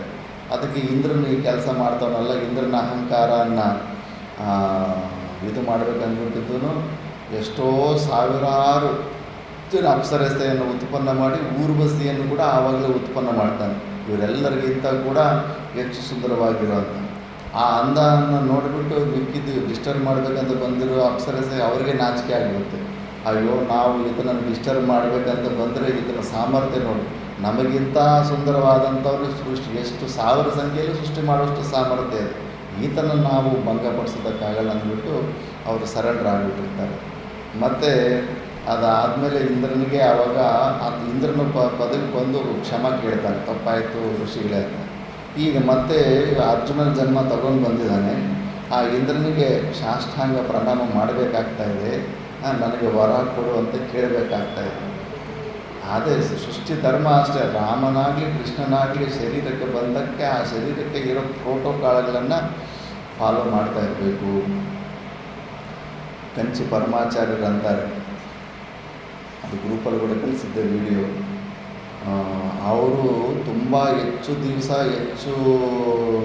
ಇದ್ದ ಸಾಧುಗಳಲ್ಲಿ ಅವರು ಶ್ರೇಷ್ಠವಾದವರು ಇರ್ತಾರೆ. ಆ ಸಮಯದಲ್ಲಿ ಹೆಚ್ಚು ಕಡಿಮೆ 100 ವರ್ಷ ಹೆಚ್ಚು ಕಡಿಮೆ ಅಷ್ಟು ಬದುಕಿರ್ತಾರೆ. ನಿಮಗಿಂತ ದೊಡ್ಡ ಸನ್ಯಾಸಿಗಳು ನೀವು ಇನ್ನೊಬ್ಬರಿಗೆ ದೊಡ್ಡವರು ಅಂದ್ಕೊಂಡು ನಮಸ್ಕಾರ ಮಾಡೋ ಅಂಥವ್ರು ಈ ಪ್ರಪಂಚದಲ್ಲೇ ಯಾರೂ ಇಲ್ಲ ಅಂತ ಯಾರು ಭಕ್ತ ಅಂತಾರೆ. ಅಂದರೆ ಅಷ್ಟು ದೊಡ್ಡ ಸೀನಿಯರ್ ಸನ್ಯಾಸಿ ಯಾರಿಗಾದರೂ ನಮಸ್ಕಾರ ಮಾಡಬೇಕಂದ್ರೆ ಅವ್ರಿಗಿಂತ ದೊಡ್ಡ ವಯಸ್ಸಿನವರಾಗಿರಬೇಕು ಸನ್ಯಾಸಿ. ಆ ಕಾಲದಲ್ಲಿ ಪ್ರಪಂಚದಲ್ಲಿ ಯಾರೂ ಇರಲಿಲ್ಲ. ಸನ್ಯಾಸಿ ಇನ್ನೊಬ್ಬ ಸೀನಿಯರ್ ಸನ್ಯಾಸಿ ಬಿಟ್ಟರೆ ಇನ್ನು ಯಾರಿಗೂ ನಮಸ್ಕಾರ ಮಾಡಬೇಕಂತ ನಿಯಮವೇ ಇಲ್ಲ. ಆದರೆ ಅವರು ಏನು ಉತ್ತರ ಕೊಡ್ತಾರೆ ಅಂದರೆ, ಇಲ್ಲಪ್ಪ, ಹಾಗೇನಿಲ್ಲ. ಒಂದು ವೇಳೆ ನಾನು ತ್ರೇತಾಯುಗದಲ್ಲಿ ಇಲ್ಲ ದ್ವಾಪರ ಯುಗದಲ್ಲಿ ಹುಟ್ಟಿದ್ದಿದ್ದರೆ ಆ ಥರ ನಾನು ಯಾರಿಗೂ ನಮಸ್ಕಾರ ಮಾಡೋ ಚಾನ್ಸೇ ಸಿಗ್ತಿರಲಿಲ್ಲ. ಕಲಿಯುಗದಲ್ಲಿ ನಾನು ಹುಟ್ಟಿದ್ದೀನಲ್ಲ, ನನಗೆ ರಾಮಚಂದ್ರನಿಗೆ ಕೃಷ್ಣ ಪರಮಾತ್ಮನಿಗೆ ನಮಸ್ಕಾರ ಮಾಡೋ ಅವಕಾಶ ಇದೆ. ಅದಕ್ಕೆ ನಾನು ಸಂತುಷ್ಟನಾಗಿದ್ದೀನಿ ಕಲಿಯುಗದಲ್ಲಿ ಹುಟ್ಟಿದ್ದಕ್ಕೆ ಅಂತ ಆ ಭಾವನೆ ಇರುತ್ತೆ. ಪ್ರೋಟೋಕಾಲ್ಸ್ ಹಂಗಿರುತ್ತೆ. ಸನ್ಯಾಸಿ ಒಂದು ವೇಳೆ ಇದೇ ಸ್ವಾಮೀಜಿಗಳು ತ್ರೇತಾಯುಗದಲ್ಲಿ ಹುಟ್ಟಿದ್ರೆ ರಾಮಚಂದ್ರ ಬಂದು ನಮಸ್ಕಾರ ಮಾಡಬೇಕಾಗಿತ್ತು ಸಾಧುಗೆ. ರಾಜರು ಕ್ಷತ್ರಿಯರು ಹೋಗಿ ಸನ್ಯಾಸಿಗೆ ನಮಸ್ಕಾರ ಮಾಡಬೇಕು. ಪ್ರೋಟೋಕಾಲ್ಸ್ ಆಗಿರುತ್ತೆ. ಆದ್ದರಿಂದ ಈ ಥರ ನೋಡಿ ವಿಚಿತ್ರ ಅಂದರೆ, ಈಗ ಅರ್ಜುನ ಇಂದ್ರ ಬಂದು ನಮಸ್ಕಾರ ಮಾಡಿರ್ತಾನೆ, ಆವಾಗ ಋಷಿಯಾಗಿದ್ದು. ಇವಾಗ ಇಂದ್ರನಿಗೆ ನಮಸ್ಕಾರ ಮಾಡಬೇಕಾಗ್ತಾ ಇದೆ. ಇಂದ್ರನು ನಸುನಗುತ್ತಾ ಅರ್ಜುನನನ್ನು ಕುರಿತು ಹೇಳಿದನು, ಅರ್ಜುನ, ಅಸತ್ಪುರುಷರಿಂದ ಅಗಮ್ಯವಾದ ಈ ಪುಣ್ಯಭೂಮಿಯನ್ನು ಸೇರಿರುವ ನಿನಗೆ ಅಸ್ತ್ರಗಳಿಂದ ಆಗುವ ಪ್ರಯೋಜನವೇನು? ಉತ್ತಮ ಲೋಕಗಳ ಪ್ರಾಪ್ತಿಗಾಗಿಯೇ ಮಾನವರು ಅನೇಕ ಯಜ್ಞಯಾಗಾದಿಗಳನ್ನು ಮಾಡಿ ಬಹಳ ಕಷ್ಟದಿಂದ ಭೂತಾತ್ಮರಾಗುವರು. ನೀನು ಈ ಕ್ಷೇತ್ರಕ್ಕೆ ಆಗಮಿಸಿದ ಮಾತ್ರದಿಂದಲೇ ಭೂತಾತ್ಮನಾಗಿರುವೆ. ಈ ಕ್ಷೇತ್ರದ ಮಹತ್ವವೇ ಅಂತಹದು. ಅನೇಕ ಸಹಸ್ರಗಳ ಪರ್ಯಂತವೂ ಅನುಭವಿಸಬಹುದಾದ ಉತ್ತಮ ಲೋಕಗಳನ್ನು ಕೇಳಿ ಕೊಡುವೆನು. ಈಗಲೂ ಸ್ವರ್ಗಪಂತ್ ಅಂತ ಬದ್ರಿನಾಥಲ್ಲಿ ಮೇಲ್ಗಡೆ ಇರುತ್ತೆ. ಆ ಮಾರ್ಗದಿಂದನೇ ಲಾಸ್ಟಲ್ಲಿ ಅವರು ಸ್ವರ್ಗಕ್ಕೆ ನಡ್ಕೊಂಡು ಹೋಗೋದು. ಹಿಮಾಲಯದಲ್ಲಿ ಅದು ಲಾಸ್ಟ್ ಪ್ಲೇಸ್. ಅಲ್ಲಿ ಹೋದ್ಮೇಲೆ ಅಲ್ಲಿ ವಿಮಾನಗಳು ಬರುತ್ತೆ, ಸ್ವರ್ಗ ಲೋಕಕ್ಕೆ ಕರ್ಕೊಂಡು ಹೋಗೋಂಥ ವಿಮಾನಗಳು ಅಂತ ಶಾಸ್ತ್ರ ಹೇಳುತ್ತೆ. ಅಲ್ಲಿ ತನಕ ನಡ್ಕೊಂಡು ಹೋಗ್ಬಿಟ್ಟಿದ್ದಾನೆ. ಅಲ್ಲಿ ತನಕ ಹೋಗಬೇಕಂದ್ರೂ ಕೂಡ ಇಂಥ ಪಾಪಿಷ್ಟಿಗಳು ಅಲ್ಲಿ ತನಕ ಹೋಗೋದಕ್ಕಾಗೋದಿಲ್ಲ. ಮಧ್ಯದಲ್ಲೇ ಏನೋ ಒಂದು ಬಂದು ಅರ್ಜುನ ಬಂದು ಸತ್ತೋಗ್ಬಿಡ್ತಾರೆ. ಪಾಂಡವರೇ ಹೋಗೋಕ್ಕಾಗಲಿಲ್ಲ, ಧರ್ಮರಾಜ ಹೋಗ್ಬಿಟ್ರಿ ಅವ್ರು ಯಾರು ಆ ಸ್ಥಾನಕ್ಕೆ ಹೋಗೋಕ್ಕಾಗಲಿಲ್ಲ ಲಾಸ್ಟಲ್ಲಿ. ಇಲ್ಲಿ ಬಂದಿದೆ ಅಂದರೆ ನೀನು ತುಂಬ ಒಳ್ಳೆಯವನು. ನೀನು ಇಂದ್ರನ ಮಾತಿಗೆ ಪ್ರತ್ಯುತ್ತರವಾಗಿ ಅರ್ಜುನನು ಹೇಳಿದನು, ಮಹೇಂದ್ರ, ಯಾವುದೇ ವಿಧವಾದ ಲೋಭದಿಂದಲೂ ನಾನಿಲ್ಲಿಗೆ ಬರಲಿಲ್ಲ. ನನಗೆ ಉತ್ತಮ ಲೋಕಗಳನ್ನು ಅನುಭವಿಸಬೇಕೆನ್ನುವ ಕಾಮನೆಯೂ ಇಲ್ಲ. ನನಗೆ ದೇವತ್ವವೂ ಬೇಕಾಗಿಲ್ಲ. ಅದರಿಂದ ಪ್ರಾಪ್ತವಾಗುವ ಸುಖವೂ ಬೇಡ. ದೇವತೆಗಳಿಂದ ಅನುಭವಿಸುತ್ತಿರುವ ಸಕಲೋಪಭೋಗ ವಸ್ತುಗಳನ್ನು ಕೊಡುವೆನೆಂದರೂ ನನಗದು ಬೇಡ. ಮಹೇಂದ್ರ, ಕಾಡಿನಲ್ಲಿ ನನ್ನ ಸಹೋದರರನ್ನು ಬಿಟ್ಟು ಬಂದಿರುವ ನಾನು ಶತ್ರುಗಳ ಮೇಲಿನ ಸೇಡನ್ನು ತೀರಿಸಿಕೊಳ್ಳದೆ ನಿನ್ನ ವರಪ್ರಸಾದದಿಂದ ಸ್ವರ್ಗದಲ್ಲಿ ಸುಖೋಪಭೋಗಗಳನ್ನು ಅನುಭವಿಸುತ್ತಾ ಸರ್ವಲೋಕಗಳಲ್ಲಿಯೂ ಭ್ರಾತೃದ್ರೋಹಿ ಎಂಬ ದುಷ್ಕೀರ್ತಿಯನ್ನು ಪಡೆಯಲೇ? ಅರ್ಜುನನ ಕರ್ತವ್ಯ ನಿಷ್ಠೆಗೆ ಸುಪ್ರೀತನಾದ ಇಂದ್ರನು ಅರ್ಜುನನನ್ನು ಸಂತೈಸುತ್ತಾ ಹೇಳಿದನು, ಮಗು, ತ್ರಿಶೂಲಿಯಾದ ಸಕಲ ಚರಾಚರಗಳಿಗೂ ಸ್ವಾಮಿಯಾದ ತ್ರಿಲೋಚನನಾದ ಪರಶಿವನನ್ನು ಯಾವಾಗ ನೀನು ನೋಡಲು ಸಮರ್ಥನಾಗುವೆಯೋ ಆಗ ನಾನು ನನ್ನಲ್ಲಿರುವ ಸಕಲ ದಿವ್ಯಾಸ್ತ್ರಗಳನ್ನು ಉಪದೇಶಿಸುವೆನು. ಆದುದರಿಂದ ನೀನೀಗಲೇ ದೇವದೇವನಾದ ಪರಶಿವನನ್ನು ಧ್ಯಾನ ಧಾರಣ ತಪಸ್ಸುಗಳಿಂದ ಸಾಕ್ಷಾತ್ಕರಿಸಲು ಯತ್ನಿಸು. ಆ ಮಹಾನುಭಾವನ ಸಂದರ್ಶನವಾದ ನಂತರವೇ ನಿನ್ನ ಸಕಲವಾದ ಅಭಿಲಾಷೆಗಳು ನೆರವೇರುವವು. ಅನಂತರ ಸ್ವರ್ಗಕ್ಕೆ ಬರುವೆಯಂತೆ. ಈ ರೀತಿಯಾಗಿ ಇಂದ್ರನು ಅರ್ಜುನನಿಗೆ ತಿಳಿಯ ಹೇಳಿ ಅಂತರ್ಧಾನ ಹೊಂದಿದನು. ಅರ್ಜುನನು ಇಂದ್ರನು ಹೇಳಿದಂತೆ ಪರಶಿವನ ಸಂದರ್ಶಿಸುವ ಸಲುವಾಗಿ ತಪಸ್ಸಿನಲ್ಲಿ ನಿರತನಾದನು. ದೈನಂದಿನಿ ಯಜ್ಞ ಜಪಾದಿ ಪ್ರಕ್ರಿಯೆಗಳೆಲ್ಲವೂ ಮುಗಿದ ನಂತರ ವೈಶಂಪಾಯನರು ಮಹಾಭಾರತದ ಕಥಾಪ್ರವಚನಕ್ಕಾಗಿ ಕುಳಿತಿದ್ದರು. ಜನ್ಮೇಜಯ, ಇದು ಸ್ಟೋರಿ ಎಲ್ಲ ಲಕ್ನೋ ಹತ್ರ ನೈಮಿಷಾರಣ್ಯದಲ್ಲಿ ನಡೀತಾ ಇದೆ. ನೈಮಿಷಾರಣ್ಯದಲ್ಲಿ ನಡೀತಾ ಇರೋ ಸ್ಟೋರಿಯನ್ನು ಆ ವೈಶಂಪಾಯನರು ಜನ್ಮೇಜಯನಿಗೆ ಹೇಳ್ತಾ ಇರೋದನ್ನು ನಾವೀಗ ಓದ್ತಾ ಇರೋದು. ಅದು ಮರ್ಕೋಗ್ಬಾರ್ದು ನಾವು. ಪರಿವಾರ ಸಮೇತನಾಗಿ ಅರ್ಜುನನು ಪರಮೇಶ್ವರನನ್ನು ಒಲಿಸಿಕೊಂಡು ಪವಿತ್ರತಮವಾದ ಪಾಪಹರವಾದ ಉಪಾಖ್ಯಾನವನ್ನು ಕೇಳುವ ಕುತೂಹಲದಿಂದ ಕುಳಿತಿದ್ದ.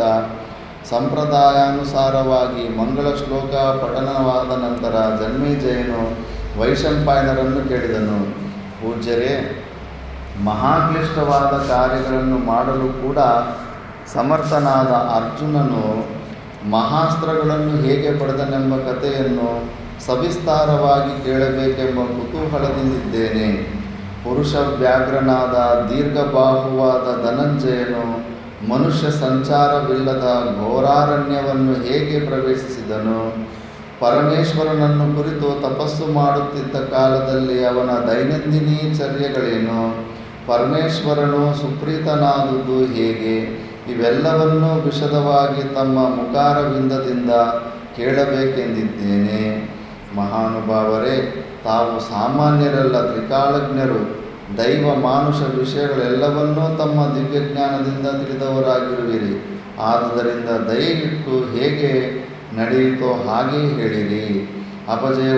ಎಂಬುದನ್ನೇ ಕಾಣದ ಮಹಾಪರಾಕ್ರಮಿಯಾದ ಪಾರ್ಥನು ದೇವದೇವನಾದ ಶಂಕರನೊಡನೆ ಅನುಪಮವಾದ ಅತ್ಯದ್ಭುತವಾದ ರೋಮಾಂಚಕರವಾದ ಯುದ್ಧವನ್ನು ಹೇಗೆ ಮಾಡಿದನು? ಅರ್ಜುನ ಶಂಕರರ ನಡುವೆ ನಡೆದ ಯುದ್ಧದ ವಿವರಣೆಯನ್ನು ಕೇಳಿ ಪ್ರಪಂಚದ ರಾಜರ ಮತ್ತು ಪರಾಕ್ರಮಿಗಳಾದ ಯುಧಿಷ್ಠಿರ, ಭೀಮ, ನಕುಲ, ಸಹದೇವರ ಹೃದಯಗಳಲ್ಲಿ ಧೈರ್ಯ, ಹರ್ಷ, ವಿಸ್ಮಯಗಳು ಏಕಕಾಲದಲ್ಲಿ ಉಂಟಾದವು ಎಂದು ಕೇಳಿದ್ದೇನೆ. ಅರ್ಜುನನು ಆ ಸಮಯದಲ್ಲಿ ಏನೇನು ಮಾಡಿದನೆಂಬುದನ್ನೆಲ್ಲವನ್ನೂ ವಿಸ್ತಾರವಾಗಿ ಹೇಳಿರಿ. ಸಂಕ್ಷೇಪಿಸಿ ಹೇಳುವ ಕಥೆಯಿಂದ ನನ್ನ ಮನಸ್ಸು ತಣಿಯದು. ಅರ್ಜುನನ ಜೀವಿತದಲ್ಲಿ ಒಂದು ಸಣ್ಣ ನ್ಯೂನತೆಯನ್ನೂ ನಾನು ಕಂಡಿಲ್ಲ ಮತ್ತು ಕೇಳಿಲ್ಲ. ನಿಷ್ಕಳಂಕವಾದ, ದೋಷರಹಿತವಾದ, ಪವಿತ್ರತಮವಾದ ಜೀವಿತವು ಅರ್ಜುನನದಾಗಿತ್ತು. ಅಂತಹ ಸುವ್ರತನ, ಸತ್ಯಪರಾಕ್ರಮಿಯ ಸಚ್ಚರಿತ್ರೆಯನ್ನು ಹೇಳಿರಿ. ವೈಶಂಪಾಯನರು ಹೇಳ್ತಾರೆ, ಜನ್ಮೇಜಯ, ಮಹಾತ್ಮನಾದ ಅರ್ಜುನನ ದಿವ್ಯವಾದ, ಅದ್ಭುತವಾದ, ಅನುಪಮವಾದ ಕಥೆಯನ್ನು ಯಥಾವತ್ತಾಗಿ ವಿಸ್ತಾರವಾಗಿ ಹೇಳುವೆನು. ಪಾರ್ಥ ಶಂಕರರ ಸಮಾಗಮ, ಪರಸ್ಪರ ಬಾಣಪ್ರವರ್ಷ, ಅನಂತರದಲ್ಲಿ ಶರೀರ ಸ್ಪರ್ಶಕವಾದ ದ್ವಂದ್ವಯುದ್ಧ, ಇವೆಲ್ಲವನ್ನೂ ವಿಶದವಾಗಿ ಹೇಳುವೆನು. ಮಹಾರಾಜ, ಅರ್ಜುನನು ಯುಧಿಷ್ಠಿರನಿಂದ ಪ್ರತಿಸ್ಮೃತಿ ಮಹಾಮಂತ್ರವನ್ನು ಉಪದೇಶ ಪಡೆದು ಅವನ ಅನುಜ್ಞೆಯನ್ನು ಪಡೆದು ಮಹಾಸ್ತ್ರಗಳ ಸಂಗ್ರಹಣಕ್ಕಾಗಿ ಉತ್ತರ ದಿಕ್ಕಿಗೆ ಪ್ರಯಾಣ ಮಾಡಿದದ್ದು, ಇಂದ್ರಕೀಲ ಪರ್ವತದಲ್ಲಿ ಬ್ರಾಹ್ಮಣ ವೇಷಧಾರಿಯಾಗಿದ್ದ ಇಂದ್ರನ ಸಂದರ್ಶನ, ಇವೆಲ್ಲವನ್ನೂ ಹೇಳಿದನಲ್ಲವೇ. ಮುಂದೆ ಅರ್ಜುನನು ಇಂದ್ರನ ಆದೇಶದಂತೆ ಪಿನಾಕಿಯನ್ನು ಕುರಿತು ಮಾಡಿದ ತಪಸ್ಸಿನ ವಿಷಯವನ್ನು ಹೇಳುವೆನು, ಕೇಳು. ಅರ್ಜುನನು ಈ ಪಿನಾಕಿ ಅಂತ ಮಿಸೈಲ್ಗೆ ಹೆಸರಿಟ್ಟುಬಿಟ್ಟಿದ್ದಾನೆ. ಈಗ ನಮ್ಮ ಆರ್ಮಿದಲ್ಲಿ ಒಂದು ಮಿಸೈಲ್ ಹೆಸರು ಪಿನಾಕಿ ಅಂತ ಇಟ್ಬಿಟ್ಟಿದ್ದಾರೆ. ಅರ್ಜುನನು ಇಂದ್ರನ ಆದೇಶದಂತೆ ಈಶ್ವರನನ್ನು ಕುರಿತು ತಪಸ್ಸು ಮಾಡಲು ಹಿಮಪರ್ವತದ ತಪ್ಪಲಿನಲ್ಲಿದ್ದ ಘೋರಾರಣ್ಯವನ್ನು ಪ್ರವೇಶಿಸಿದನು. ಆ ಅರಣ್ಯವು ಅನೇಕ ವಿಧವಾದ ಮುಳ್ಳು ಗಿಡಗಳಿಂದಲೂ ಗಗನಚುಂಬಿಯಾದ ಫಲಭರಿತವಾದ ವೃಕ್ಷಗಳಿಂದಲೂ ಸುಮನೋಹರವಾದ ಕುಸುಮಗಳುಳ್ಳ ಲತಾಗುಲ್ಮಗಳಿಂದಲೂ ನಿಬಿಡವಾಗಿದ್ದಿತು. ನಾನಾ ವಿಧವಾದ ಪಕ್ಷಿಗಳು ಅಲ್ಲಿ ವಾಸ ಮಾಡುತ್ತಿದ್ದವು. ಆ ಘೋರಾರಣ್ಯವು ಸಿದ್ಧಚಾರಣರಿಗೆ ನಿವಾಸ ಸ್ಥಾನವಾಗಿದ್ದಿತು. ಅಂತಹ ನಿರ್ಜನವಾದ ಕಾಡನ್ನು ಅರ್ಜುನನು ಪ್ರವೇಶಿಸಿದೊಡನೆಯೇ ಅಂತರಿಕ್ಷದಲ್ಲಿ ಶಂಖ ಮತ್ತು ಬೇರಿಗಳು ಮೊಳಗಿದವು.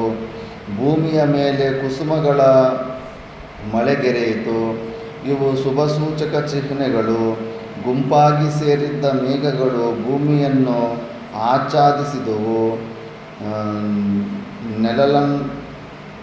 ನೆರಳನ್ನುಂಟು ಮಾಡಿದವು.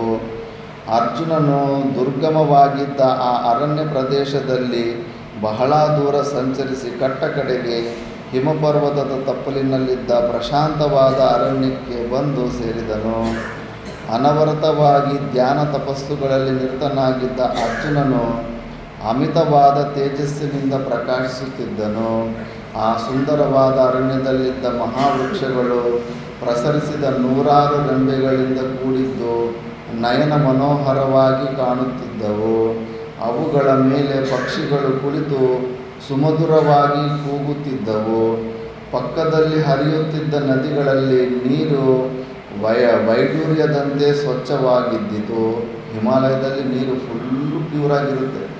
ಹೆಚ್ಚು ಕಡಿಮೆ ರಿಷಿಕೇಶ್, ಹರಿದ್ವಾರ ತನಕ ಮೇಲೆ ನೋಡಿದ್ರೆ ಹೆಚ್ಚು ಕಡಿಮೆ ಕೆಳಗಡೆ ಕಾಣಿಸುತ್ತೆ. ಚಳಿಗಾಲದಲ್ಲಿ, ಬೇಸಿಗೆಗಾಲದಲ್ಲಿ, ಮಳೆ ಬಂದಾಗ ಸ್ವಲ್ಪ ಗಲೀಜಾಗುತ್ತೆ, ಇಲ್ಲಾಂದರೆ ಫುಲ್ಲು ಪ್ಯೂರಾಗಿರುತ್ತೆ.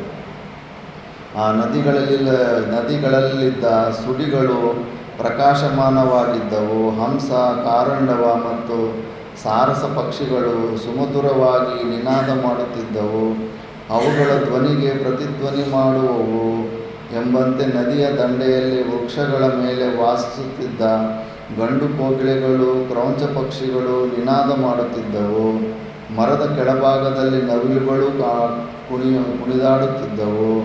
ಆ ನದಿಗಳನ್ನು, ವಿಶಾಲವಾದ ವೃಕ್ಷಗಳನ್ನು ಮತ್ತು ಕೋಗಿಲೆ, ಕಾರಂಡವಗಳೇ ಮೊದಲಾದ ಪಕ್ಷಿಗಳ ನಿನಾದವನ್ನು, ನವಿಲುಗಳ ನಾಟ್ಯವನ್ನು ನೋಡಿ ಮತ್ತು ಕೇಳಿ ಅರ್ಜುನನ ಹೃದಯವು ಆನಂದದಿಂದ ಪ್ರಫುಲ್ಲವಾಗುತ್ತಿದ್ದಿತು. ಮಹಾನುಭಾವನಾದ ಮತ್ತು ಮಹಾಪರಾಕ್ರಮಿಯಾದ ಅರ್ಜುನನು ಅಂತಹ ಸುಂದರವನದಲ್ಲಿ ಘೋರವಾದ ತಪಸ್ಸನ್ನು ಮಾಡಲು ಪ್ರಕ್ರಮಿಸಿದನು.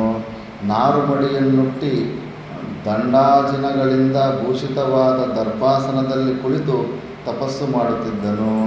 3 ದಿನಗಳಿಗೊಮ್ಮೆ ತರಗೆಳೆಗಳನ್ನು ಭಕ್ಷಿಸುತ್ತಾ 1 ತಿಂಗಳು ತಪಸ್ಸು ಮಾಡಿದನು. 6 ದಿನಗಳಿಗೊಮ್ಮೆ ಹಣ್ಣುಗಳನ್ನು ಭಕ್ಷಿಸುತ್ತಾ 2ನೇ ತಿಂಗಳನ್ನು ಕಳೆದನು. 3ನೇ ತಿಂಗಳಿನಲ್ಲಿ ಪಕ್ಷಕ್ಕೊಮ್ಮೆ ಆಹಾರವನ್ನು 15 ದಿವಸಕ್ಕೊಂದ್ಸತಿ ತಿಂದು ತಪಸ್ಸು ಮಾಡಿದನು. 4ನೇ ತಿಂಗಳು ಫಲಾಹಾರವನ್ನು ವರ್ಜಿಸಿ ಕೇವಲ ವಾಯು ಪಕ್ಷನಾಗಿ ಕಾಲ ಕಳೆದನು. 1 ದಿವಸ ಉಪವಾಸ ಇದ್ರೇ ತಲೆನೋವು ಬಂದ್ಬಿಡುತ್ತೆ. 2 ಕೈಗಳನ್ನು ಮೇಲೆತ್ತಿ ಪಾದಗಳ ಹೆಬ್ಬೆಟ್ಟುಗಳ ಮೇಲೆ ಮಾತ್ರವೇ ನಿಂತು ನಿರಾಲಂಬನಾಗಿ ತಪಸ್ಸನ್ನು ಮಾಡಲು ಉಪಕ್ರಮಿಸಿದನು.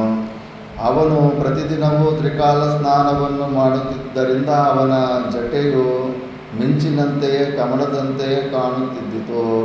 ಅವನ ಘೋರವಾದ ತಪಸ್ಸನ್ನು ಕೊಂಡು ಭೀತರಾದ ಋಷಿ ಮಹರ್ಷಿಗಳು ಆ ವಿಷಯವನ್ನು ತಿಳಿಸುವ ಸಲುವಾಗಿ ಪರಮೇಶ್ವರನ ಬಳಿಗೆ ಧಾವಿಸಿದರು.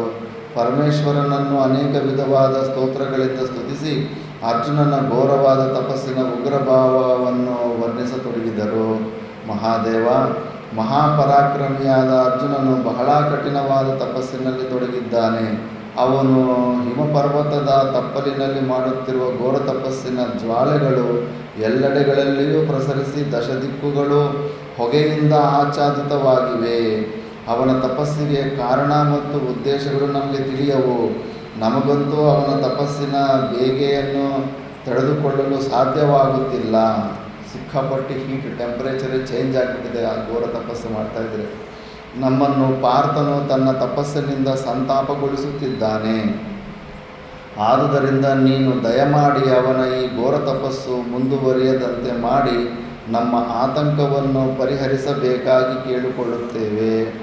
ಜಿತೇಂದ್ರಿಯರಾದ ಮಹರ್ಷಿಗಳ ಮಾತುಗಳನ್ನು ಕೇಳಿ ಪಶುಪತಿಯಾದ ಉಮೇಶನು ಹೇಳಿದನು, ಮಹರ್ಷಿಗಳೇ, ನೀವು ಅರ್ಜುನನ ತಪಸ್ಸಿಗಾಗಿ ಸರ್ವತಾ ವಿಷಾದಿಸಬೇಕಾಗಿಲ್ಲ. ನೀವು ಸಂತುಷ್ಟ ಹೃದಯರಾಗಿ ನಿರ್ಭೀತರಾಗಿ ಈಗಲೇ ನಿಮ್ಮ ಆಶ್ರಮಗಳನ್ನು ಸೇರಿರಿ. ಅರ್ಜುನನು ಯಾವ ಕಾರಣದಿಂದ ಇಷ್ಟೊಂದು ಕಠಿಣವಾದ ತಪಸ್ಸನ್ನು ಆಚರಿಸುತ್ತಿರುವೆನೆಂಬ ವಿಷಯವು ನನಗೆ ತಿಳಿದಿದೆ. ಅವನು ಆಶಯಿಸಿಯಾಗಲಿ ಚಿರಂಜೀವಿತ್ವವನ್ನಾಶಯಿಸಿಯಾಗಲಿ ಅಥವಾ ಹೆಚ್ಚಿನ ಐಶ್ವರ್ಯವನ್ನು ಆಶಿಸಿಯಾಗಲಿ ತಪಸ್ಸನ್ನು ಮಾಡುತ್ತಿಲ್ಲ. ಅವನ ಆಶಯವನ್ನು ಈಗಲೇ ನಾನು ಪೂರ್ಣಗೊಳಿಸುತ್ತೇನೆ. ಆದ್ದರಿಂದ ನೀವು ನಿಶ್ಚಿಂತೆಯಿಂದ ತೆರಳಿರಿ. ಪರಮೇಶ್ವರನು ಹೇಳಿದ ಮಾತುಗಳನ್ನು ಕೇಳಿ ಸತ್ಯವಾದಿಗಳಾದ ಮುನಿಗಳು ಸಂತುಷ್ಟ ಹೃದಯರಾಗಿ ತಮ್ಮ ತಮ್ಮ ಆಶ್ರಮಗಳಿಗೆ ತೆರಳಿದರು. ನೆಕ್ಸ್ಟ್ ಇನ್ನು ಶಿವ ಬಂದು ದೊಡ್ಡ ಡ್ರಾಮಾ ಆಗುತ್ತೆ, ಅದು ನೆಕ್ಸ್ಟ್ ಕ್ಲಾಸಲ್ಲಿ ನೋಡೋಣ. ಓಂ ಪೂರ್ಣಮದ ಪೂರ್ಣಮಿದಂ ಪೂರ್ಣಮುದಚ್ಯತೆ ಪೂರ್ಣಸ್ಯ ಪೂರ್ಣಮಾದಾಯ ಪೂರ್ಣಮೇವಾವಶಿಷ್ಯತೆ. ಓಂ ಶಾಂತಿ.